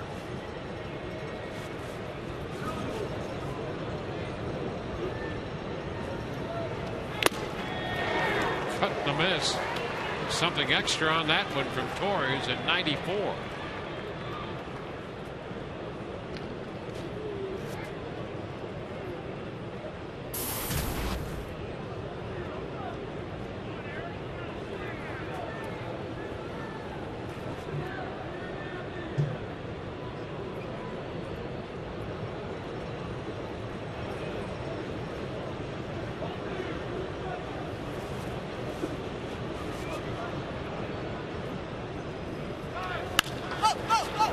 Popped up. Silverst in fair territory just inside the line. First out here in the 6th inning. Hey, place your reservations for 2014 ticket plans. Establish seniority and be in line for priority upgrades and exclusive benefits, including the opportunity to purchase 2013 postseason ticket packages. Call 888-FAN-RAYS or visit RaysBaseball.com.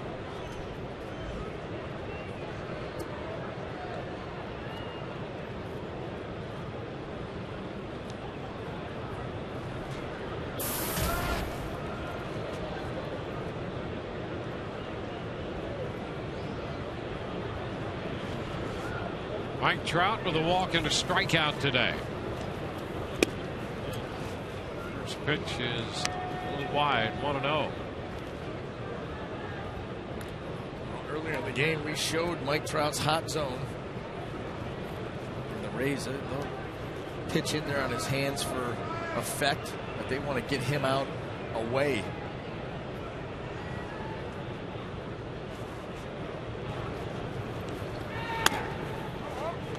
Up and away.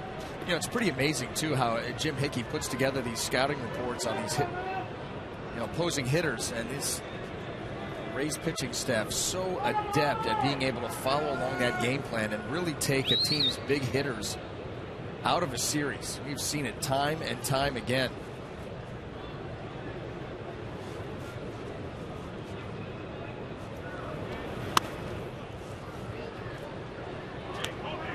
3-ball, no strike count.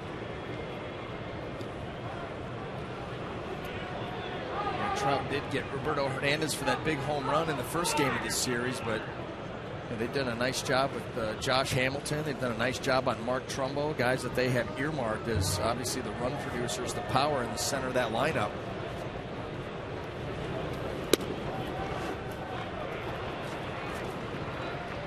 Trout walks on 4 pitches. That's what you do not want to do, and Alex Torres just couldn't find that outside corner.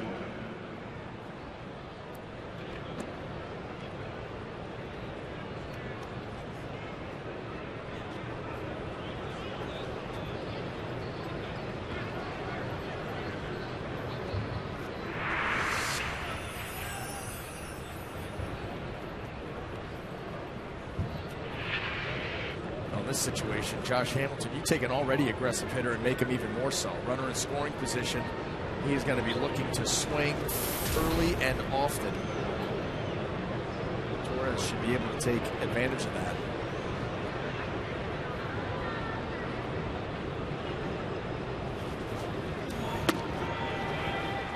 Hamilton takes a pitch for a ball. No.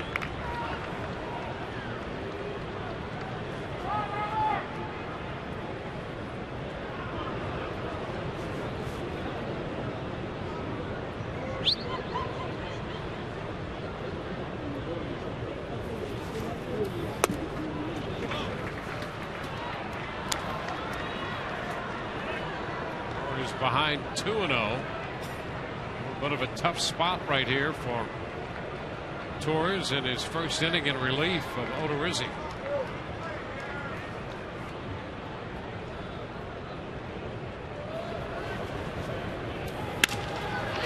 Fly ball short center. In comes the Rays center fielder Jennings making the catch, and a snap throw back to second. Shuck back in. So Hamilton retired on a nice running catch by Jennings, who had an idea of doubling up Shook. Well, you see right here, kind of caught no man's land. You got to get off, start to go halfway, but with Desmond Jennings closing ground towards second base in order to make that catch, now you got to start inching back, and then before too long, busted back so he doesn't double you off.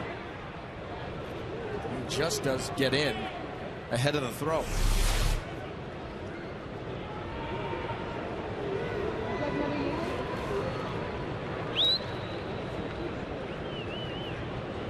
Cole Calhoun.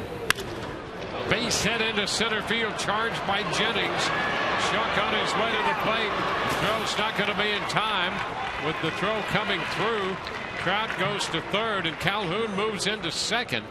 Now both men are in scoring position. It's 2-0. And they were being aggressive right there on Desmond Jennings, because Desmond had that ball in center field in his glove before Shuck got to third base. He was just getting ready to round third when Desmond got that ball. This ball was hit so hard. It gets to him like right now. You see Shuck still not at third and able to come around and score anyway. And with that throw going through, obviously now that allows Calhoun to move up to second base.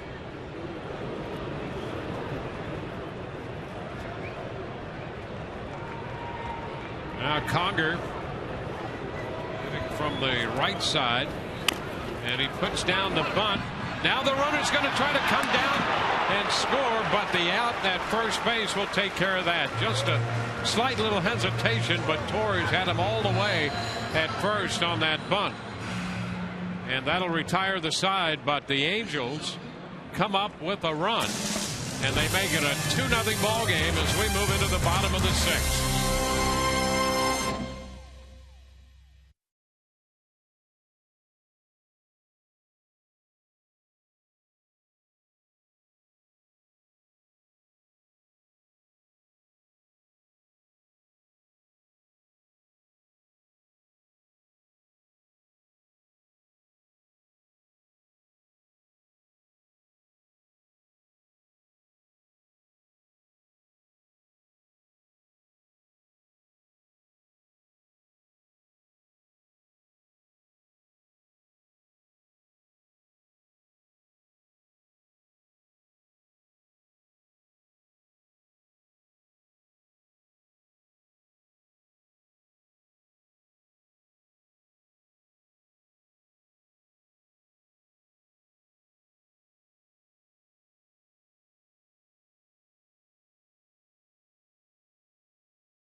Baseball on Sun Sports brought to you by your Gulf Coast Honda dealers. Visit your Honda dealer for great lease and finance deals on fuel-efficient Hondas.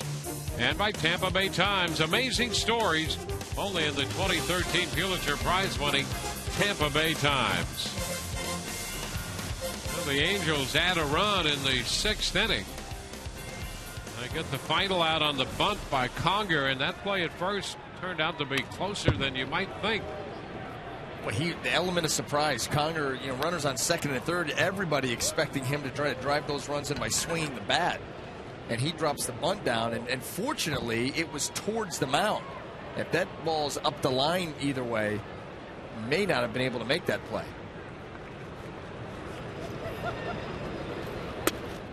This one is down. We'll take a look because they had great speed and Trout in third, but the element of surprise, and look how close this play is at first.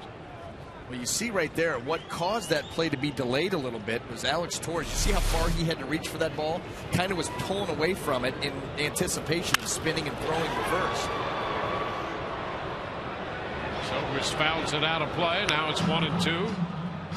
Now that caused just a little bit of a delay, and then obviously making that play at first base awfully close. But if Conger gets that ball closer to the third baseline, that's probably a hit.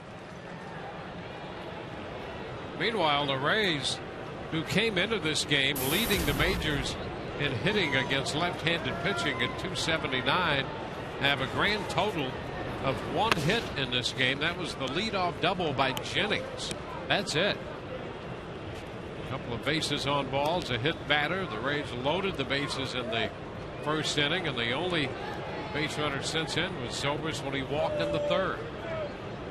Up here with a 2-2 count right now. Down to third. Jimenez going to be a tough play, and it skips past Calhoun. Zobrist going to head to second base, and he's in there easily. And we've seen Jimenez have footwork problems down there at third base earlier in this game. He does it again, and then wild on the throw, and that allows Zobrist to get into second base.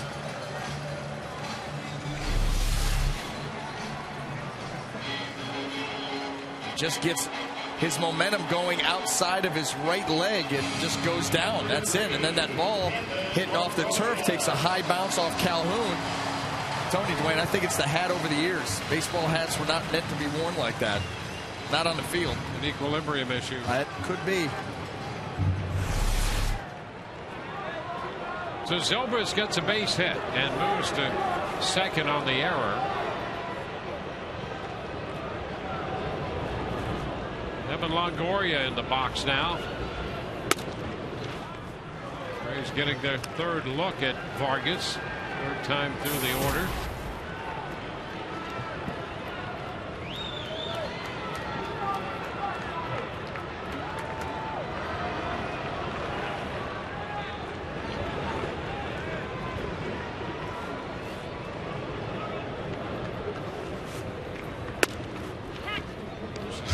First time the Rays have had a man in scoring position since the first.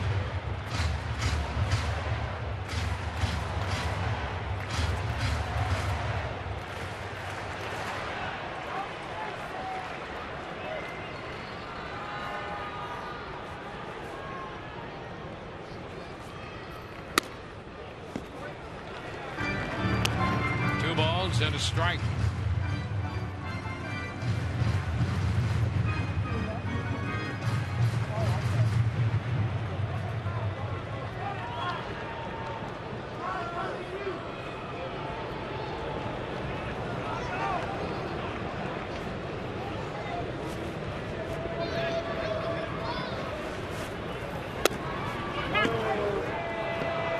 Two.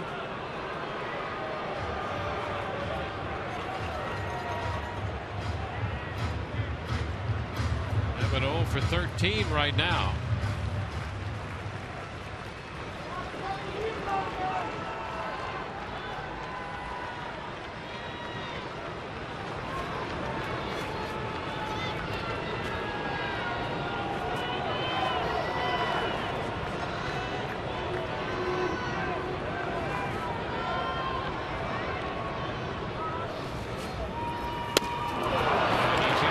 pitching on the changeup. Tell you what, Vargas with that fastball, changeup, the occasional breaking ball combo has been deadly. I mean, just moving it around, tantalizing you with everything. This changeup he keeps just off the plate, but with 2 strikes, we see it all the time. Hitters a little bit more willing to expand the zone, and you see that ball barely into the frame as Evan is out in front. Well done by Vargas. There's Will Myers. Myers takes the changeup outside. Myers has walked and it's struck out. It's one thing to think of throwing that changeup 2-2 like that. It's another thing to execute it the way Vargas did. Yeah. Well, that's the name of his game. He needs to execute to have success, and he's done it all day long. You know, a few shots in on the right-handed hitters, and then he's just stayed away from them. Here's my fastball. Here's my changeup. I'm going to wrap the curveball in there. I'm going to take it below the zone. That's all well and good, and it draws up nice on a piece of paper, but you have to go do it. And that's exactly what he's done.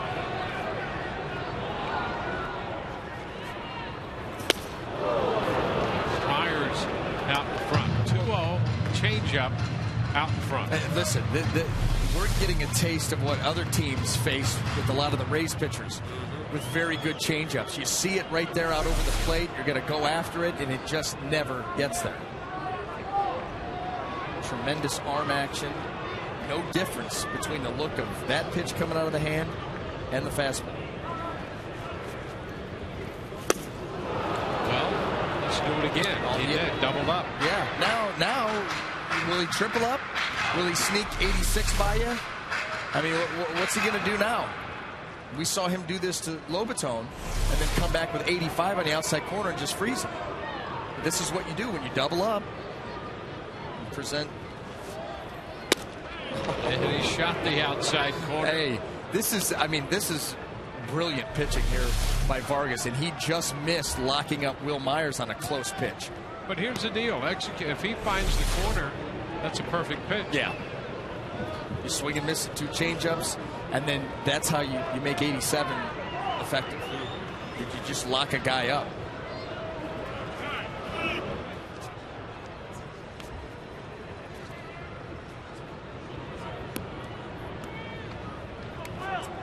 So the count is full.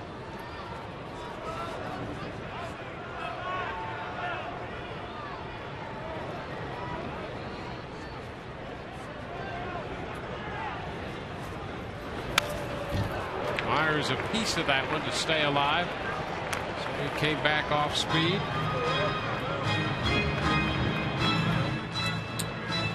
We'll see another 3-2 pitch.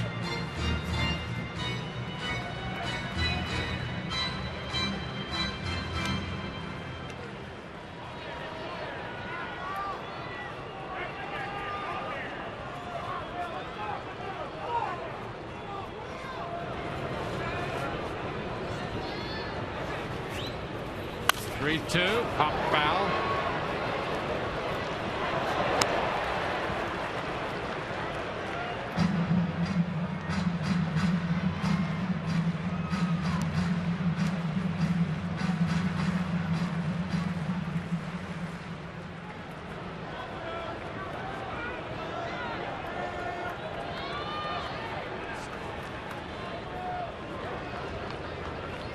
Three-two again. And that pitch inside. Wow. Yeah. And Myers himself wasn't sure. And Jason Vargas yelled after that pitch was not called. And you see right now Mark Wegner going out there to see what he had to say. And Mike Butcher going out there to do some damage control. And I'm going to tell you what, that was a pretty close pitch there. Another one. Another great idea, though. Everything's been away. And boom, lock him up on a fastball in off, and Vargas let his displeasure be known as soon as that ball was called a ball. So the Rays have runners at first and second, and Mike Butcher hanging out there talking with Vargas. Mark Wegner, the plate umpire, out there to move it along.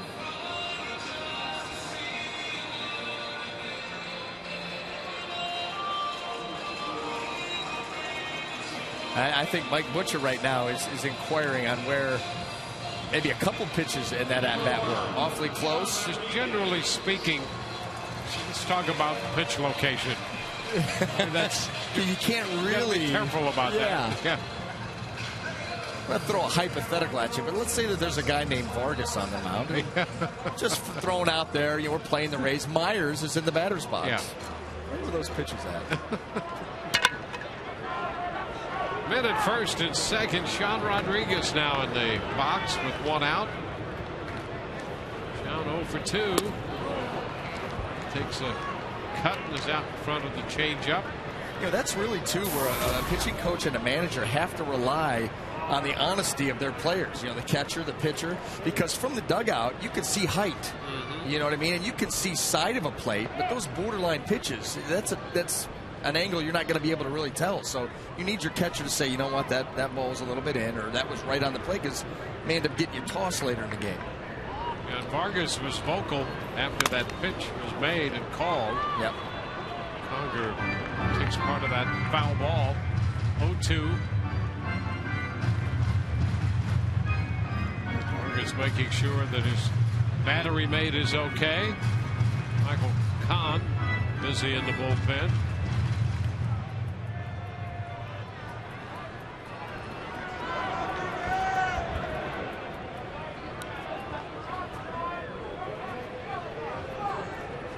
Myers first, Zobrist second.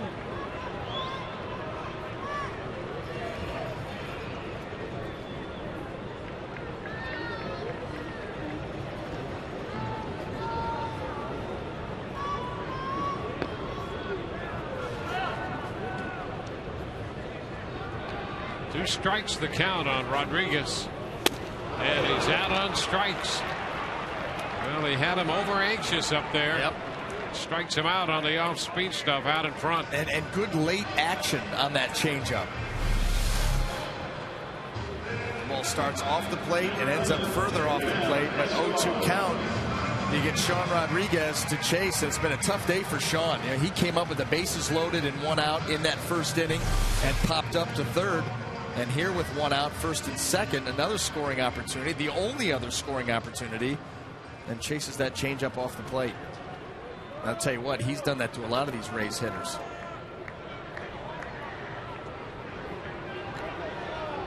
So with two outs, Yunel Escobar made the final out in the first with the bases loaded. Bats in the sixth, 2 men on and 2 men out. It's a 1-0 count. Well, the one promising thing about that is Escobar laid off that changeup and laid off it well. I mean, he looked at that pitch, saw it down, did not offer. Maybe he has started to hone in on Vargas. And that's a strike. Then you Mark Wegner. I mean, it's got to be so frustrating. These are one of those days where a hitter will take an offer, and he's like, but this guy is so hittable. He had nothing.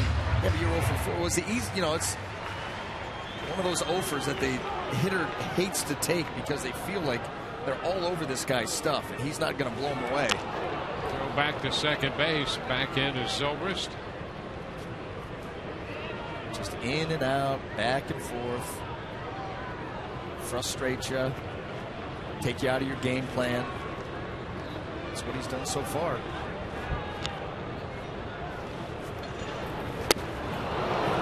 And he has Escobar out in front. Well, that changeup prominent here in the sixth inning with Vargas in trouble. And there is the key, Dwayne. Gets into trouble. Instead of speeding up, he starts to take off. You've got an already frustrated lineup through the first half of the game. And now they really, okay, now we're going to get to him. We got a guy out there in scoring position. Take advantage of it. And he has. The popper shallow right. He's got some hang time. Shuck is there to make the catch. And the Rays strand 2. Through 6, the Rays trailed by 2.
7th inning, getting late. Here's what's coming up tomorrow on Rays Live, the pregame show presented by your Gulf Coast Honda dealers.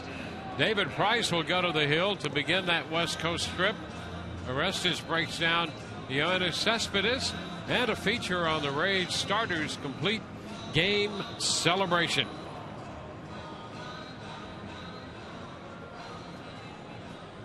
Alex Torres touched for a run in the 6th inning. Jake Odorizzi gave up 1 run, 4 hits through 5, made 83 pitches. And Torres begins his 2nd inning of work with Grant Green leading off for the Angels. Which is upstairs, but a frustrating day for the Rays offensively.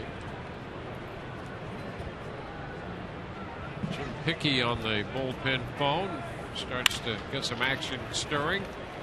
Escobar shortstop with the pickup, and Green is the first out in the 7th. I don't even know if Jim Hickey was making a call to the bullpen as much as he was making a call for a run or 2. Rays out hit 6-2, outscored 2-0, and Jamie Wright is up in the Rays bullpen.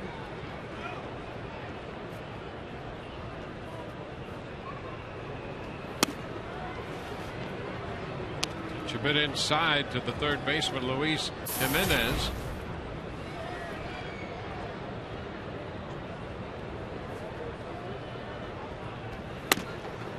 By him, fastball. 1-1.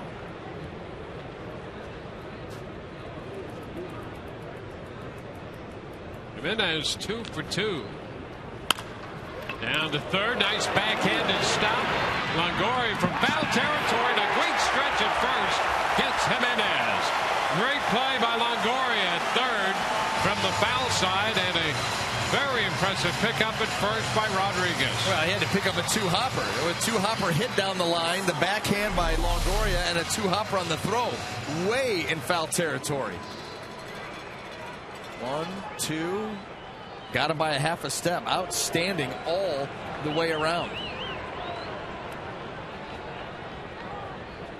Good stretch there, too, by Sean Rodriguez trying to cut down that distance.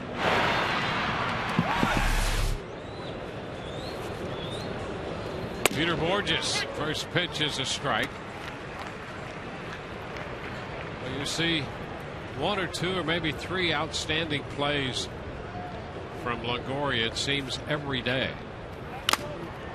Foul ball right off the mask of Lobaton.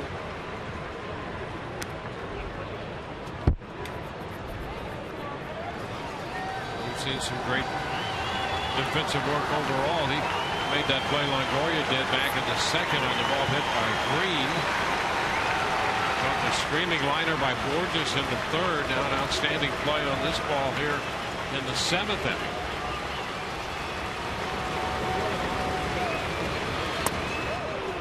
Inside, a ball, 2 strikes.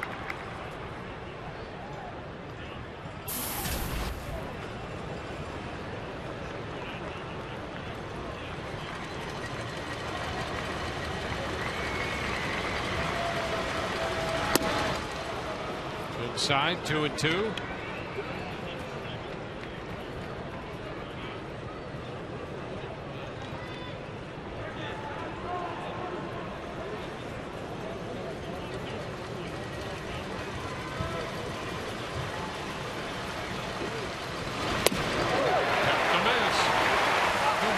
Out on strikes. 1, 2, 3 go the Angels. Great defensive work down to third by Longoria in the inning. We go to the Rays half of the 7th. It's a 2-0 ball game.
Rays may not be reproduced or retransmitted in any form.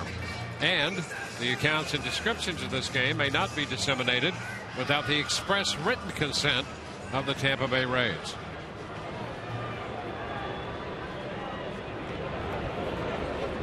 Jason Vargas back out there on the hill. Kelly Johnson leads it off, and the pitch is a ball.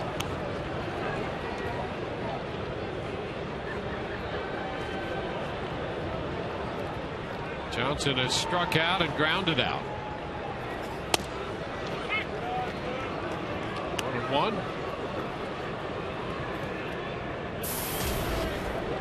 Rays had a scoring opportunity in the first, a scoring opportunity in the sixth.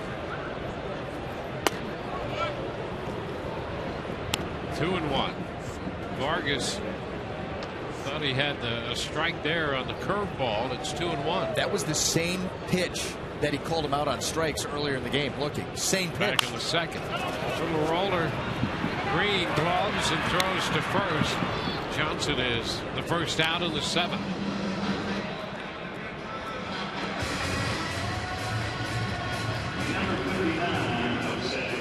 Vargas has had the Rays under control so far this afternoon.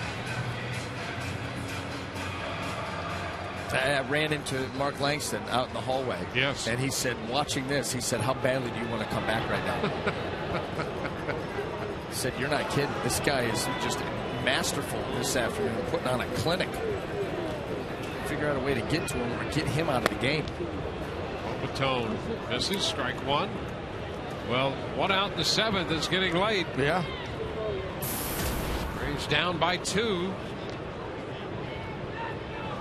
The mantra for the Rays has been to win series. They've divided the first 2 games of this series, losing 6-5 in a game that was really tough to see get away. And then they rebounded last night and won 4-1. Down 2-0 in the 7th inning today. Towing a piece of it, foul. But if you're Jose Lobaton, what's going through your mind right now? I mean, well-placed fastballs on the outside corner, the curveball. Before he was tantalizing with the changeup. You got to be ready for everything. Down to third. Jimenez with the throw to first. He's been busy down there. Listen, yeah, and everything's an adventure. You hold your breath on that ground ball to third, never know what's going to happen.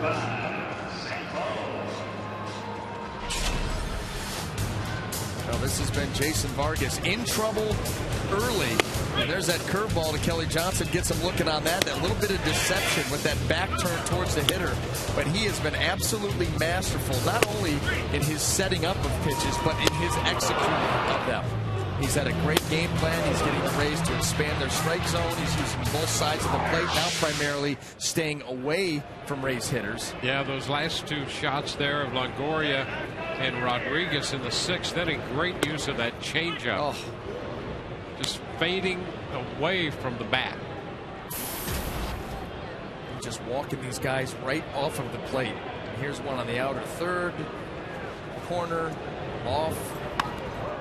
And that pitch hitting Bold's bat. Reflecting foul.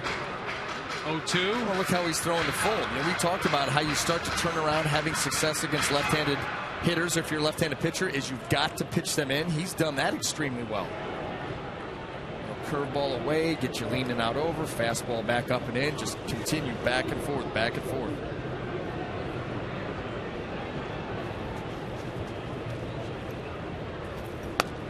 And strike 3 call. How about that? Here's the fastball. Oh, surprised you? Curveball away, fastball up and in, fastball back down and away. Just perfect location on all 3 pitches. And 1, 2, 3 go the Rays. On to the 8th. 2-0 Angels.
So this day to this point belongs to Jason Vargas. He has pitched himself a heck of a game through 7, limiting the Rays to only 2 hits, no runs.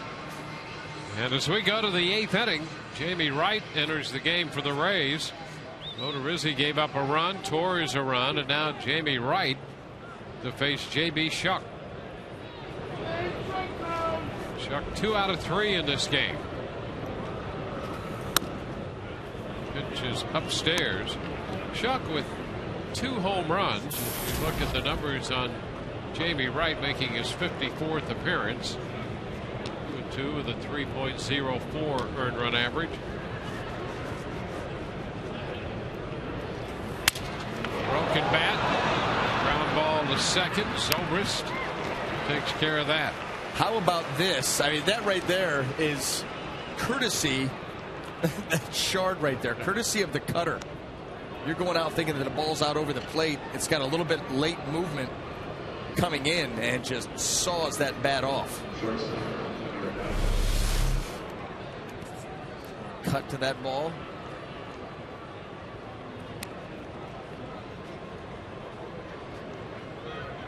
Not much left of that bat. It'll be studied. Here's something for you. Yeah. Jamie Wright makes a great pitch, breaks the bat, then throw the ball around the infield. Now there was a time when a pitcher would want to keep that ball. Yeah, why not? Might have a little something on it, a little extra movement.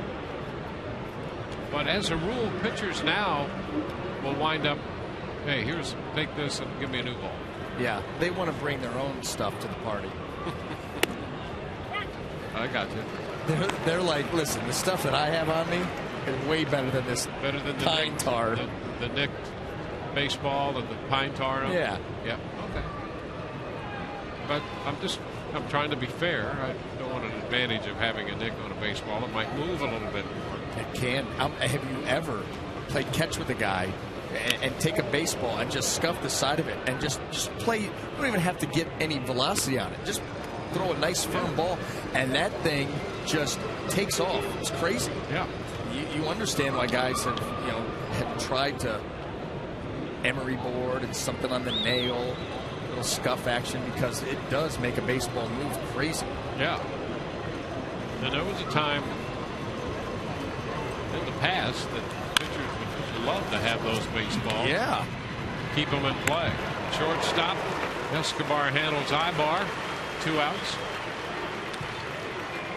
Yeah, now some pitchers have told me, and I don't know how you felt about it, but they got a nick on a baseball. They weren't sure what it was going to do, and they were a little concerned about commanding that baseball. Well, 2 things. If they didn't know what it was going to do, they're morons, because you should know which way it's going to move. Yeah.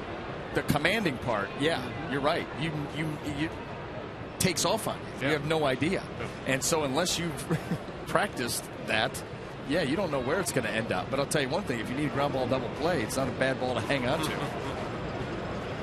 Give it a shot. Throw it down the middle. It's not going to end up there. Mike Trout fouls it. That's a strike. Started down the middle, keep it down, and see what happens. What's wrong with that? Nothing wrong. That's what is wrong? A great game plan. I like that. I like that.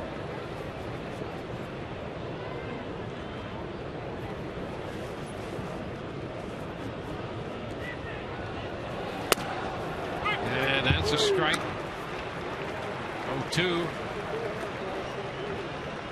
If you noticed that or not, but the Angels bullpen kept that last pitch down and rolled it all the way down back of the plate when that pitch was made. That's keeping it down. 2 strikes to count to Trout. Fly ball into short right.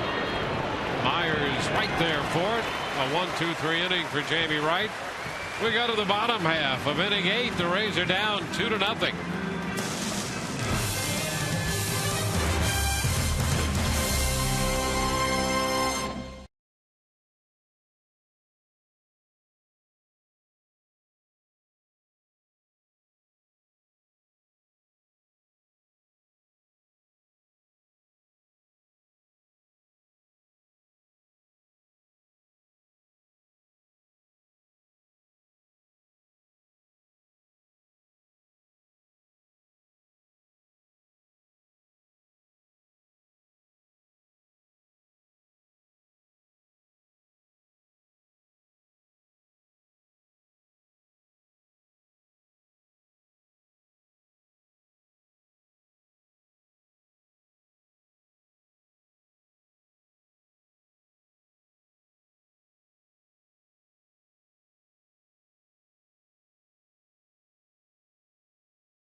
Rays coming in to hit with just 2 hits all day.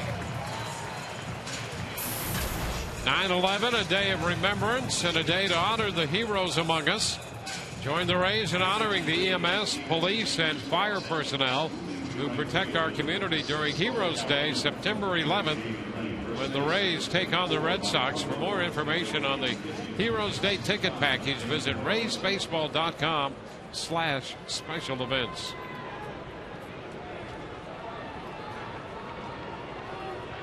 Dane De La Rosa on to work the 8th inning. Vargas finished after 114 pitches and 7 innings. Desmond Jennings takes the first pitch upstairs. Trumbo takes over at first base for Calhoun. So Mark Trumbo's in there at first. And Calhoun moves to right field, replacing Shuck. This is the same issue that we saw De La Rosa have the other night. Command issues. The Rays eventually would succumb to De La Rosa, but he came out of that outing firing balls all over the place. Anything than Vargas to get him out of the game. He was, I'll tell you what, you talk about weaving together a masterpiece through 7 innings. Just yeah, he was frustrating for the Rays, and you got to hand it to him. He pitched well. Yeah. But very frustrating if you're trying to put any offense together. The point of being a downright menace. Yeah, I mean, really turned the Rays offense inept. And it was all due to him working his craft and working it extremely well.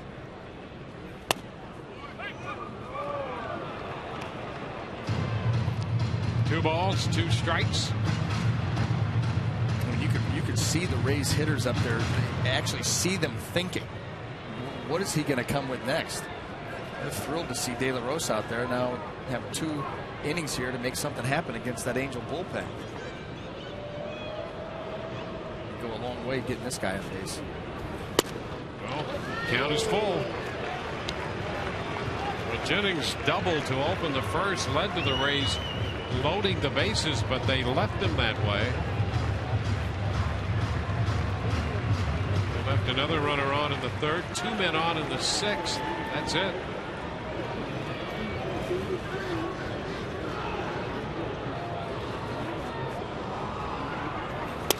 And it's low. So the Rays get the base runner to open the inning. Leadoff walk drawn by Desmond Jennings. And Mike Scioscia wasting no time. And he saw this the other night. And all of a sudden, you free base runner, a guy with a ton of speed. De La Rosa, just no command of the zone.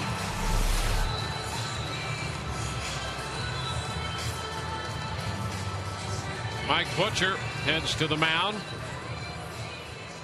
So he'll take a little time out there on the hill while the bullpen gets up.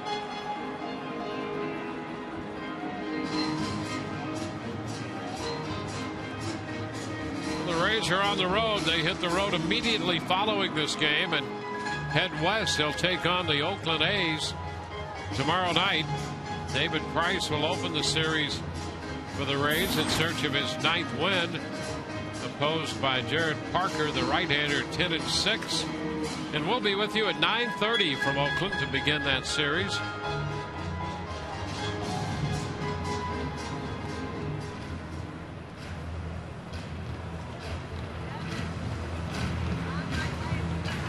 Here's Ben Zobrist.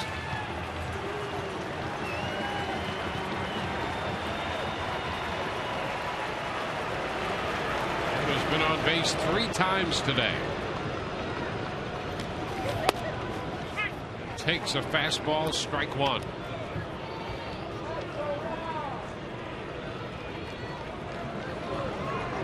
Little barreled action in the bullpen.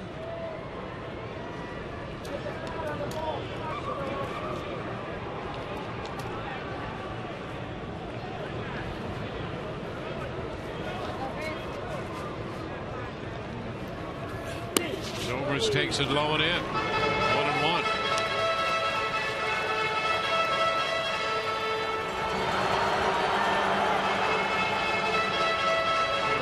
Rosa picked up the save here on Tuesday, but he really did struggle. He got a double play ball to end it, but he promptly fell behind the first two men he faced. Up a lot out of the zone.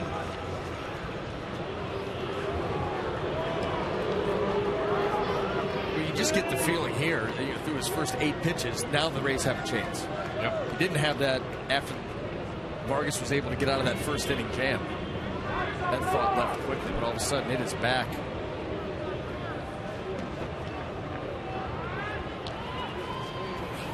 Ground ball, shortstop. Ibar's going to step on the bag and throw to first, and how about that? The Rays lose that base runner on a double play ball.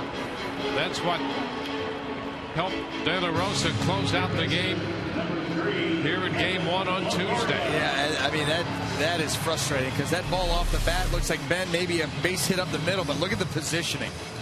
Right there, Ibar stepped to his left, and then it becomes an easy double play. That is frustrating, no question about it.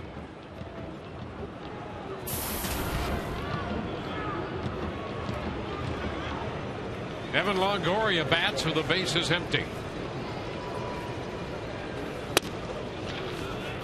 It's an inside.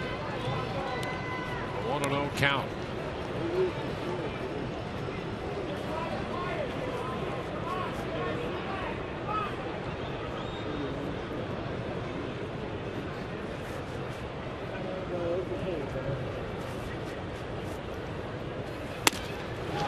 Fastball up.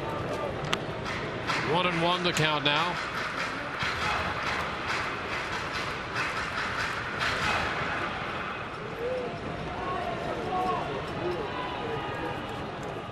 Rays have been out hit 6-2. Outscored 2-0.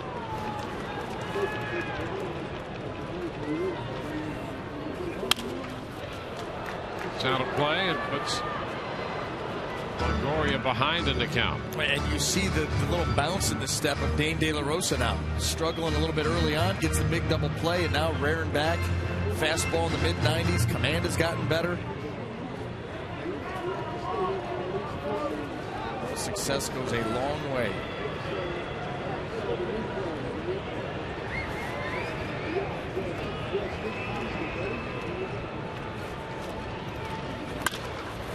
Into right field. Calhoun, who is left to make the catch, and the Rays are out in the 8th. On to the 9th, 2-0 Los Angeles.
Time now for our AT&T Twitter poll question of the day. The Rays about to embark on a 10-game road trip. 3 in Oakland. The A's trying to wrap up a 4-game sweep of the Tigers, and then 4 with the Angels and 3 with the Mariners. If you found out the Rays would go 5-5 on that West Coast swing, what would your reaction be? Sign me up. TB1, hashtag TB1. Or 5-5, not good enough, hashtag TB2. Tweet your votes at SunSportsRays. Results of the Rays Live post-game show presented by Checkers. We'll have reaction from the clubhouse and the manager Joe Madden's press conference with Barry LeBrock, gathering interviews and Dwayne and BA's thoughts. Guys, back to you. All right, thank you very much, Todd.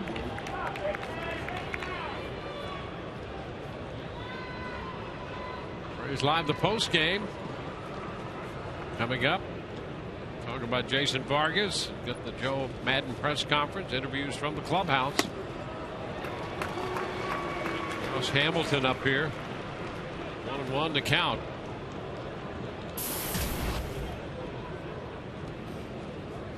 Jamie Wright had a 1-2-3/8.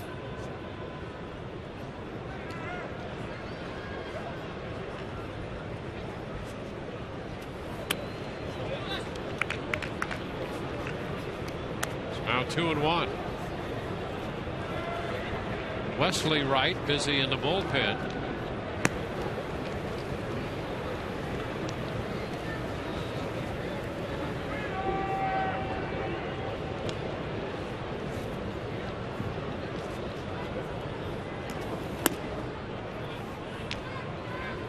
Three and one.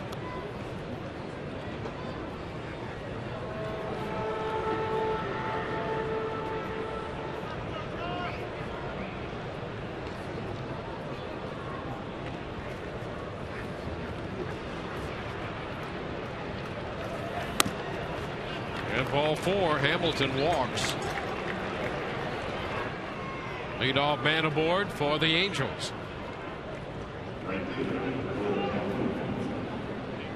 Orioles and Red Sox play tonight at Fenway with Tillman and Lester the matchup.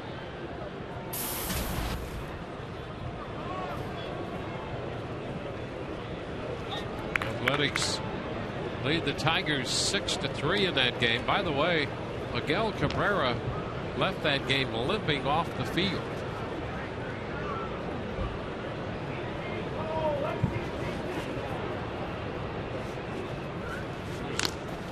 Calhoun a move to first and Hamilton back in.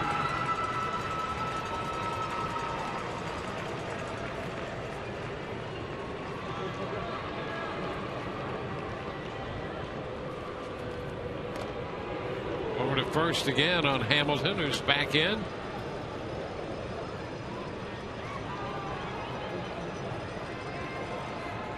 Calhoun singled into center in the sixth. That got the second run of the day home for the Angels.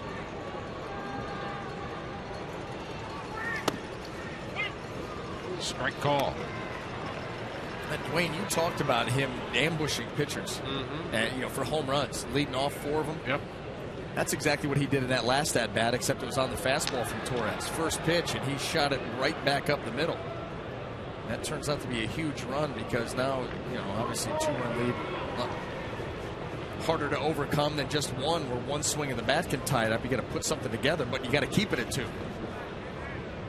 And the Angels have the leadoff man on and in motion on a fly ball down the left side, going to be foul out of the reach of Fold. So Hamilton, who is breaking, will retreat from third and go back to first. 2 strikes now, the count to Calhoun. And Mike Scioscia can afford to be more aggressive. You got a 2-run lead, leadoff man aboard. Right there, lamenting the fact that that ball did not land fair, because that could have been a huge play for this Angels team.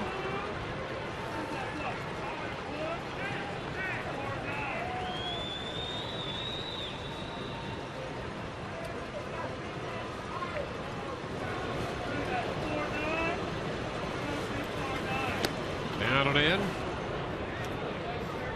Ball 2 strikes.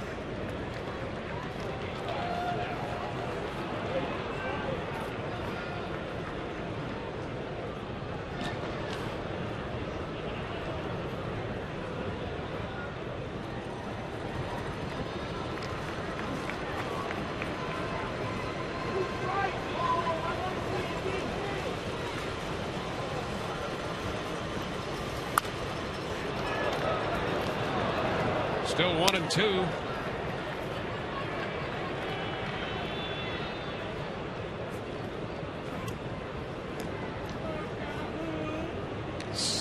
5 innings for Odorizzi. 283 pitches, 4 hits and a run, 3 strikeouts, a couple of walks. Alex Torres, 2 innings. Tammy Wright worked the 8th, pitching here in the 9th. And he strikes out Calhoun on a curveball. 1 gone. Jamie Wright ripping over the top of this baseball. And he gets a tremendous amount of break on it. Starts it off, presents it as a strike. This ball finishes right above the dirt. Hank Conger is due up, and Joe Maddon's out of the dugout on his way to the mound to make a Metro PCS call to the bullpen.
With a runner at first and 1 out, Fox Sports 1 available on all TV providers. Go to foxsports1.com to find out what channel Fox Sports 1 is on in your area.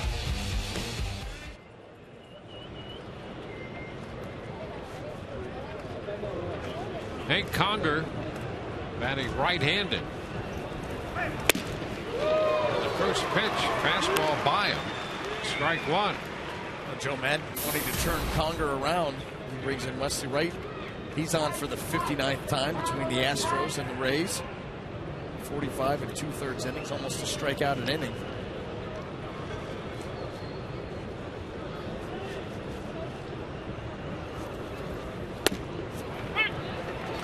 Two quick strikes to Conger.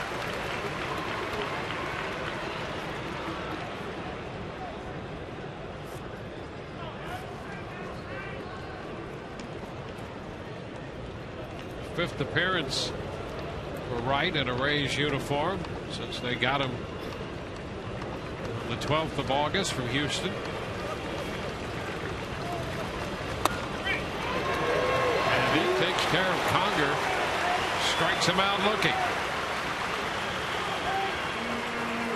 How about Wesley Wright? Short work, fastball, changeup, and fastball right there. Well done. Look at those locations. Can't get much better.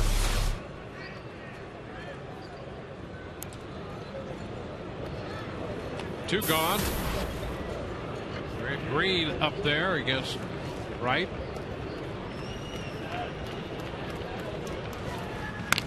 Wright has been parts of the last 6 seasons in the major leagues, and until this latest transaction, all of that had been with Houston. 28 years old.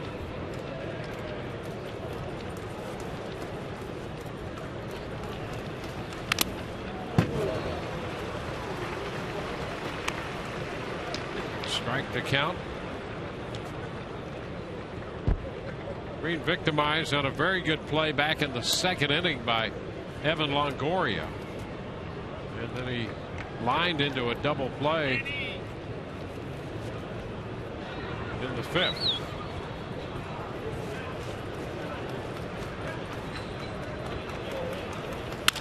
Ground ball short. Escobar moves to his right. And the throw to second. That takes care of the Angels in the top of the ninth inning. Bottom of the ninth. Will Myers will lead off for the Rays. They are down by 2.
Here we go into the bottom of the ninth inning. The Rays are down by 2.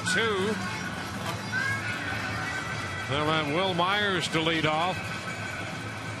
Sean Rodriguez due next, but Matt Joyce has a bat and has emerged from the dugout. Ernesto Frieri, pitcher number 3 for Mike Scioscia. 27 of 31 in the save department, with an overall record of 2 wins and 4 losses. Frieri was in the game here on Tuesday when he pitched the 8th inning, faced Longoria, Myers, and DeJesus in a 1-2-3 inning.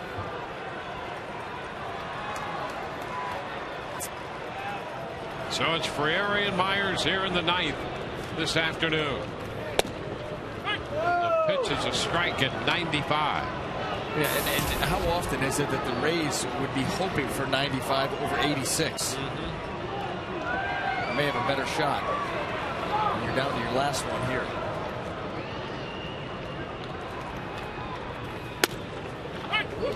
And strike 2 as Mark Wegner.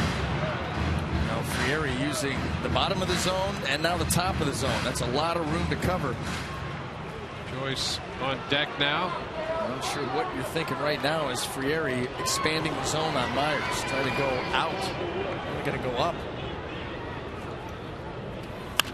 And a check swing foul of Roller, so Myers stays alive, checks his bat.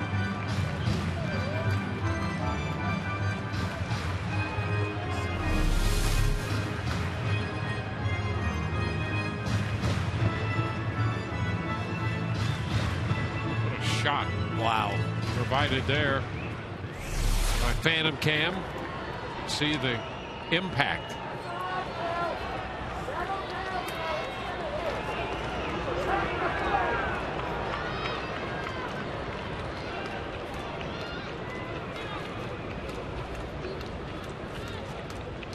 They go 2 again.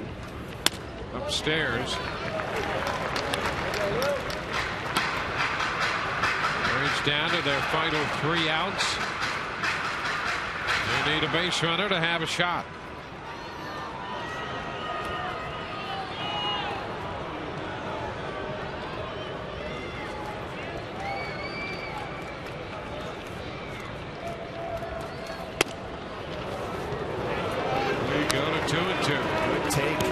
take. That's exactly what Frieri's trying to do. He's trying to mess with the discipline of Will Myers with him being down in the count. So far, he's stayed firm, looking for that pitch out over the plate or anything close to try and spoil.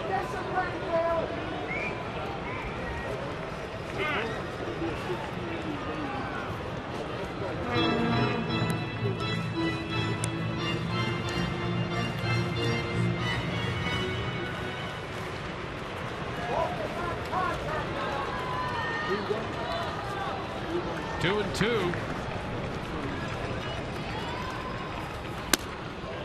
And now the count is full.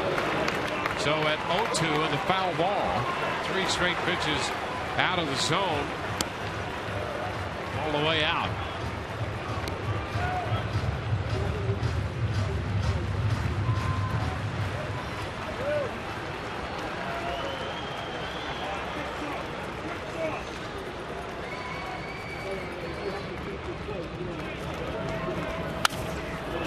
Keeps it going with a foul ball out of play. Myers forcing another 3-2 pitch. The Rays have been shut out 6 times this year. Been shut out through 8 innings today on 2 hits.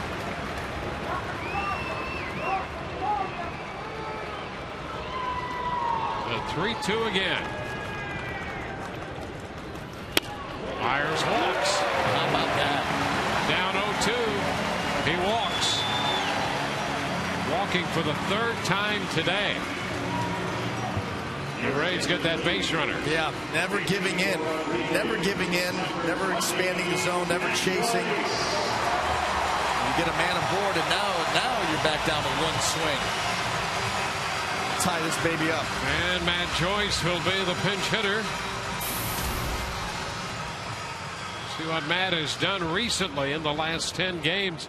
A couple of home runs in that stretch and an average of 440.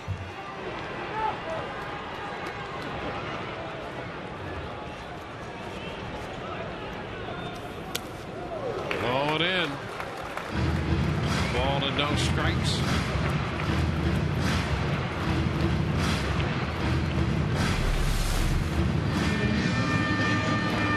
Connor. I mean, you got a reach that's got a lot of velocity on it. Nice backhand in order to keep Myers at first base. But the bigger issue for the Angels is Frieri figuring out where the strike zone is again. First 2 to Myers in there, and now a walk, a bad miss there to Joyce.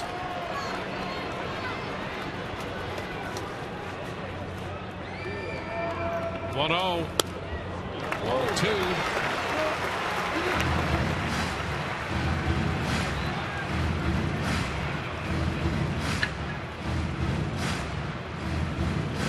Rays have gone 5 walks from Angels pitching today. Just 2 hits.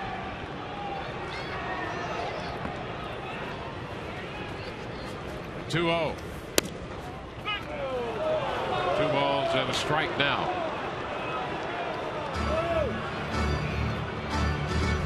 Joyce without an official at bat against Frieri.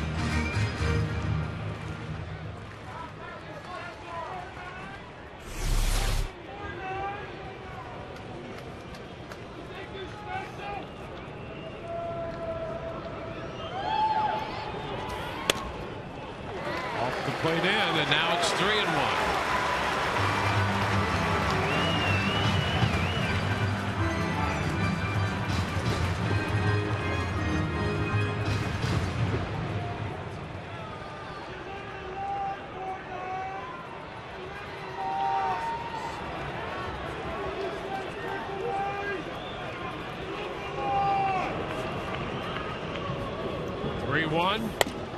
And Joyce checks. That's a strike.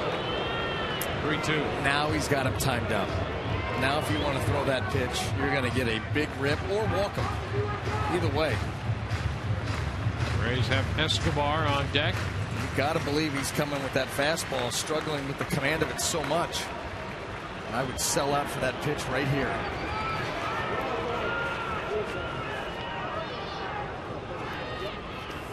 And he fouls it back. He got a mid-90s fastball. So he'll see another 3-2. Fastball. You got to believe. Look at Connor. He's setting up. I mean, he's right there. Middle of the plate. Just throw it out over the plate and trust your stuff. Not even trying to locate. Just trying to throw a strike. I think we all know what that is. 3-2 again. And again it's fouled back. Well, Myers got down 0-2 and then fouled away a couple pitches in the process and eventually walked. Joyce fouling off a couple pitches, 3-2, forcing another one.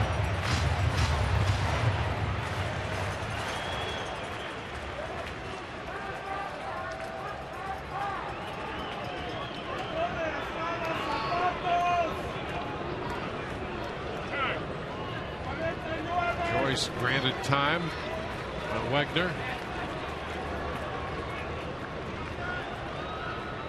Vargas worked 7 innings of 2-hit baseball. De La Rosa 1 inning. Now it's Frieri. And he pops it up. Joyce does on the fastball. Ibar, the shortstop, makes the catch. 1 away here in the bottom of the 9th inning. Well, just as bad of the job that Frieri did against Will Myers. That was an awfully nice job of coming back to get Matt Joyce. Everybody in the world knows what is coming. He falls way behind in the count and able to come in there, pump a few consecutive fastballs for strikes and get that first out.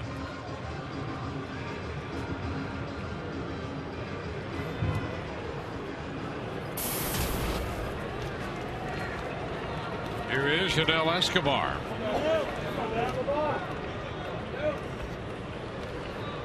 Escobar, nothing out of 3 on the day.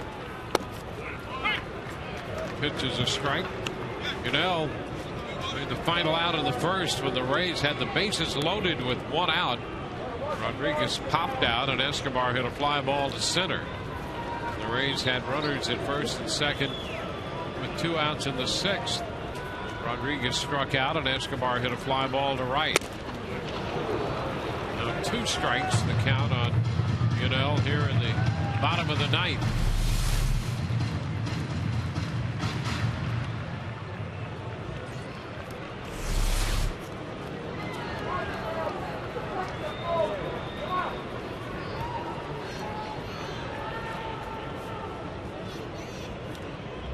Two-strike pitch.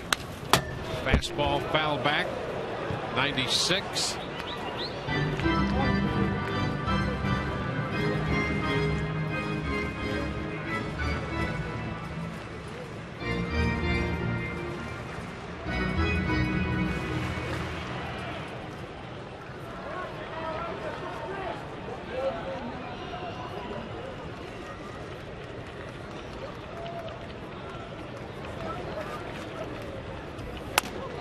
Too high.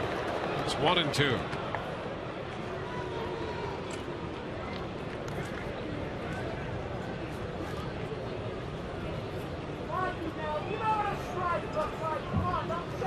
Frieri, you can see there with a 20-pitch inning here in the 9th so far.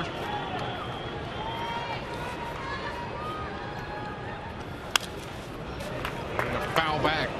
Escobar battling.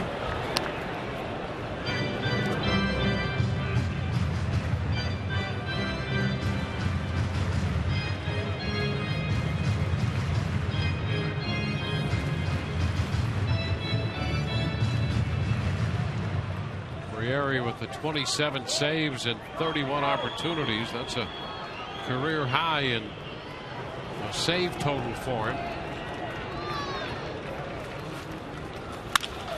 Shot into deep right field. Calhoun going back to the wall, and it's going to be off the wall. Calhoun falls to one knee. Myers will go to third. They'll stop him.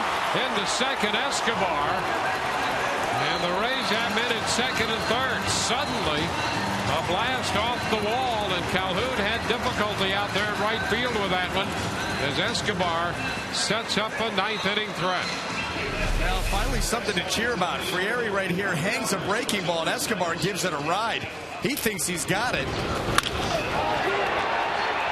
And it's going to get out there deep, but not deep enough. It doesn't pick it up until he gets right before first base. And Calhoun just zoos it out there. Off the wall, goes down. Myers, he doesn't know if this ball's going to be caught or not, so he's got to hold up. And now the Rays second and third with one out. Another opportunity. Cannot let this one go away, obviously. That would be the tough way to end this one. So Escobar in with his 22nd double of the year. And it gives the Rays life in the bottom of the ninth inning with one out.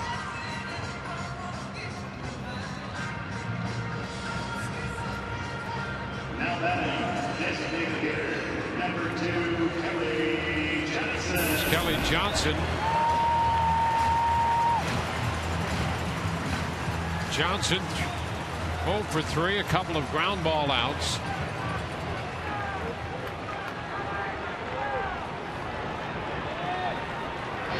Frieri's pitch, and that's wide. Frieri, since the All-Star break, is 2-3 with 5 saves, but an earned run average of 810 since the break. And a big cut as Johnson tried to lift the fastball.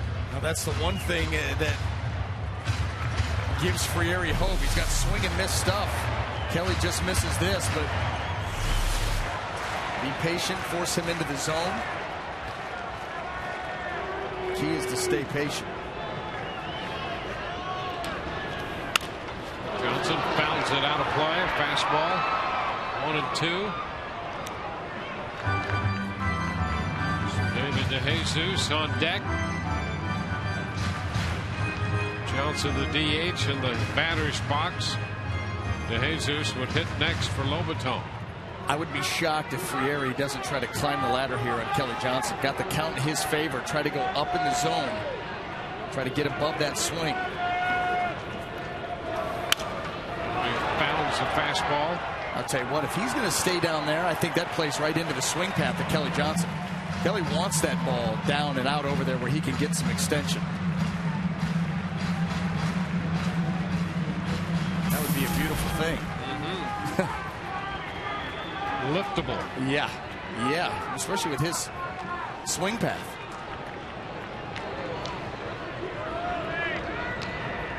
The 1-2.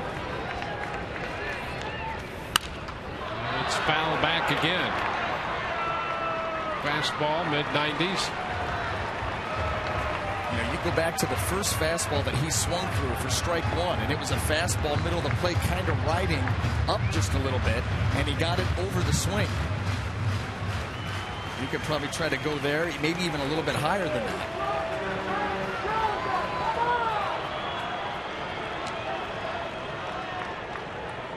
Myers third, Escobar second.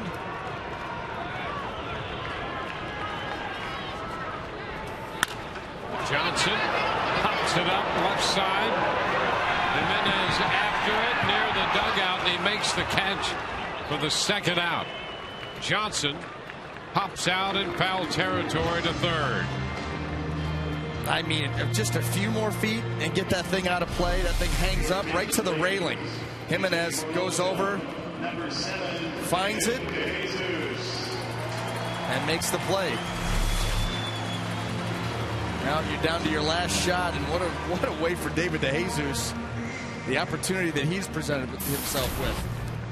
You see, since coming to the Rays, he's 7 out of 16. He'll pinch hit for Lobaton. So excited, to be in a playoff race, going from last to first. Double and a single last night, as well as a walk, run batted in, and a couple of runs scored. And the pitch is a strike. Now that's right at the top of the strike zone, and I'll tell you what, 94, 95 up there is difficult to deal with. Tough to get on top of a pitch up there.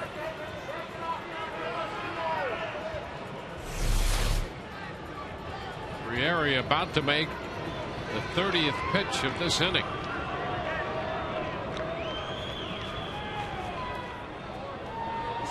Escobar getting his attention back there at second.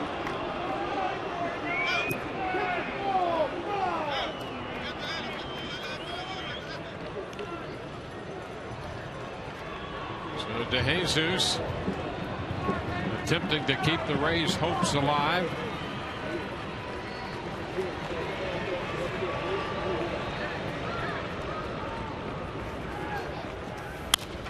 Fouls this one. It's out of play. 2 strikes. James Loney on deck. He would hit next if DeJesus could keep this one going. Sam Folds spot due. Loney on deck. 2 men on, 2 men out.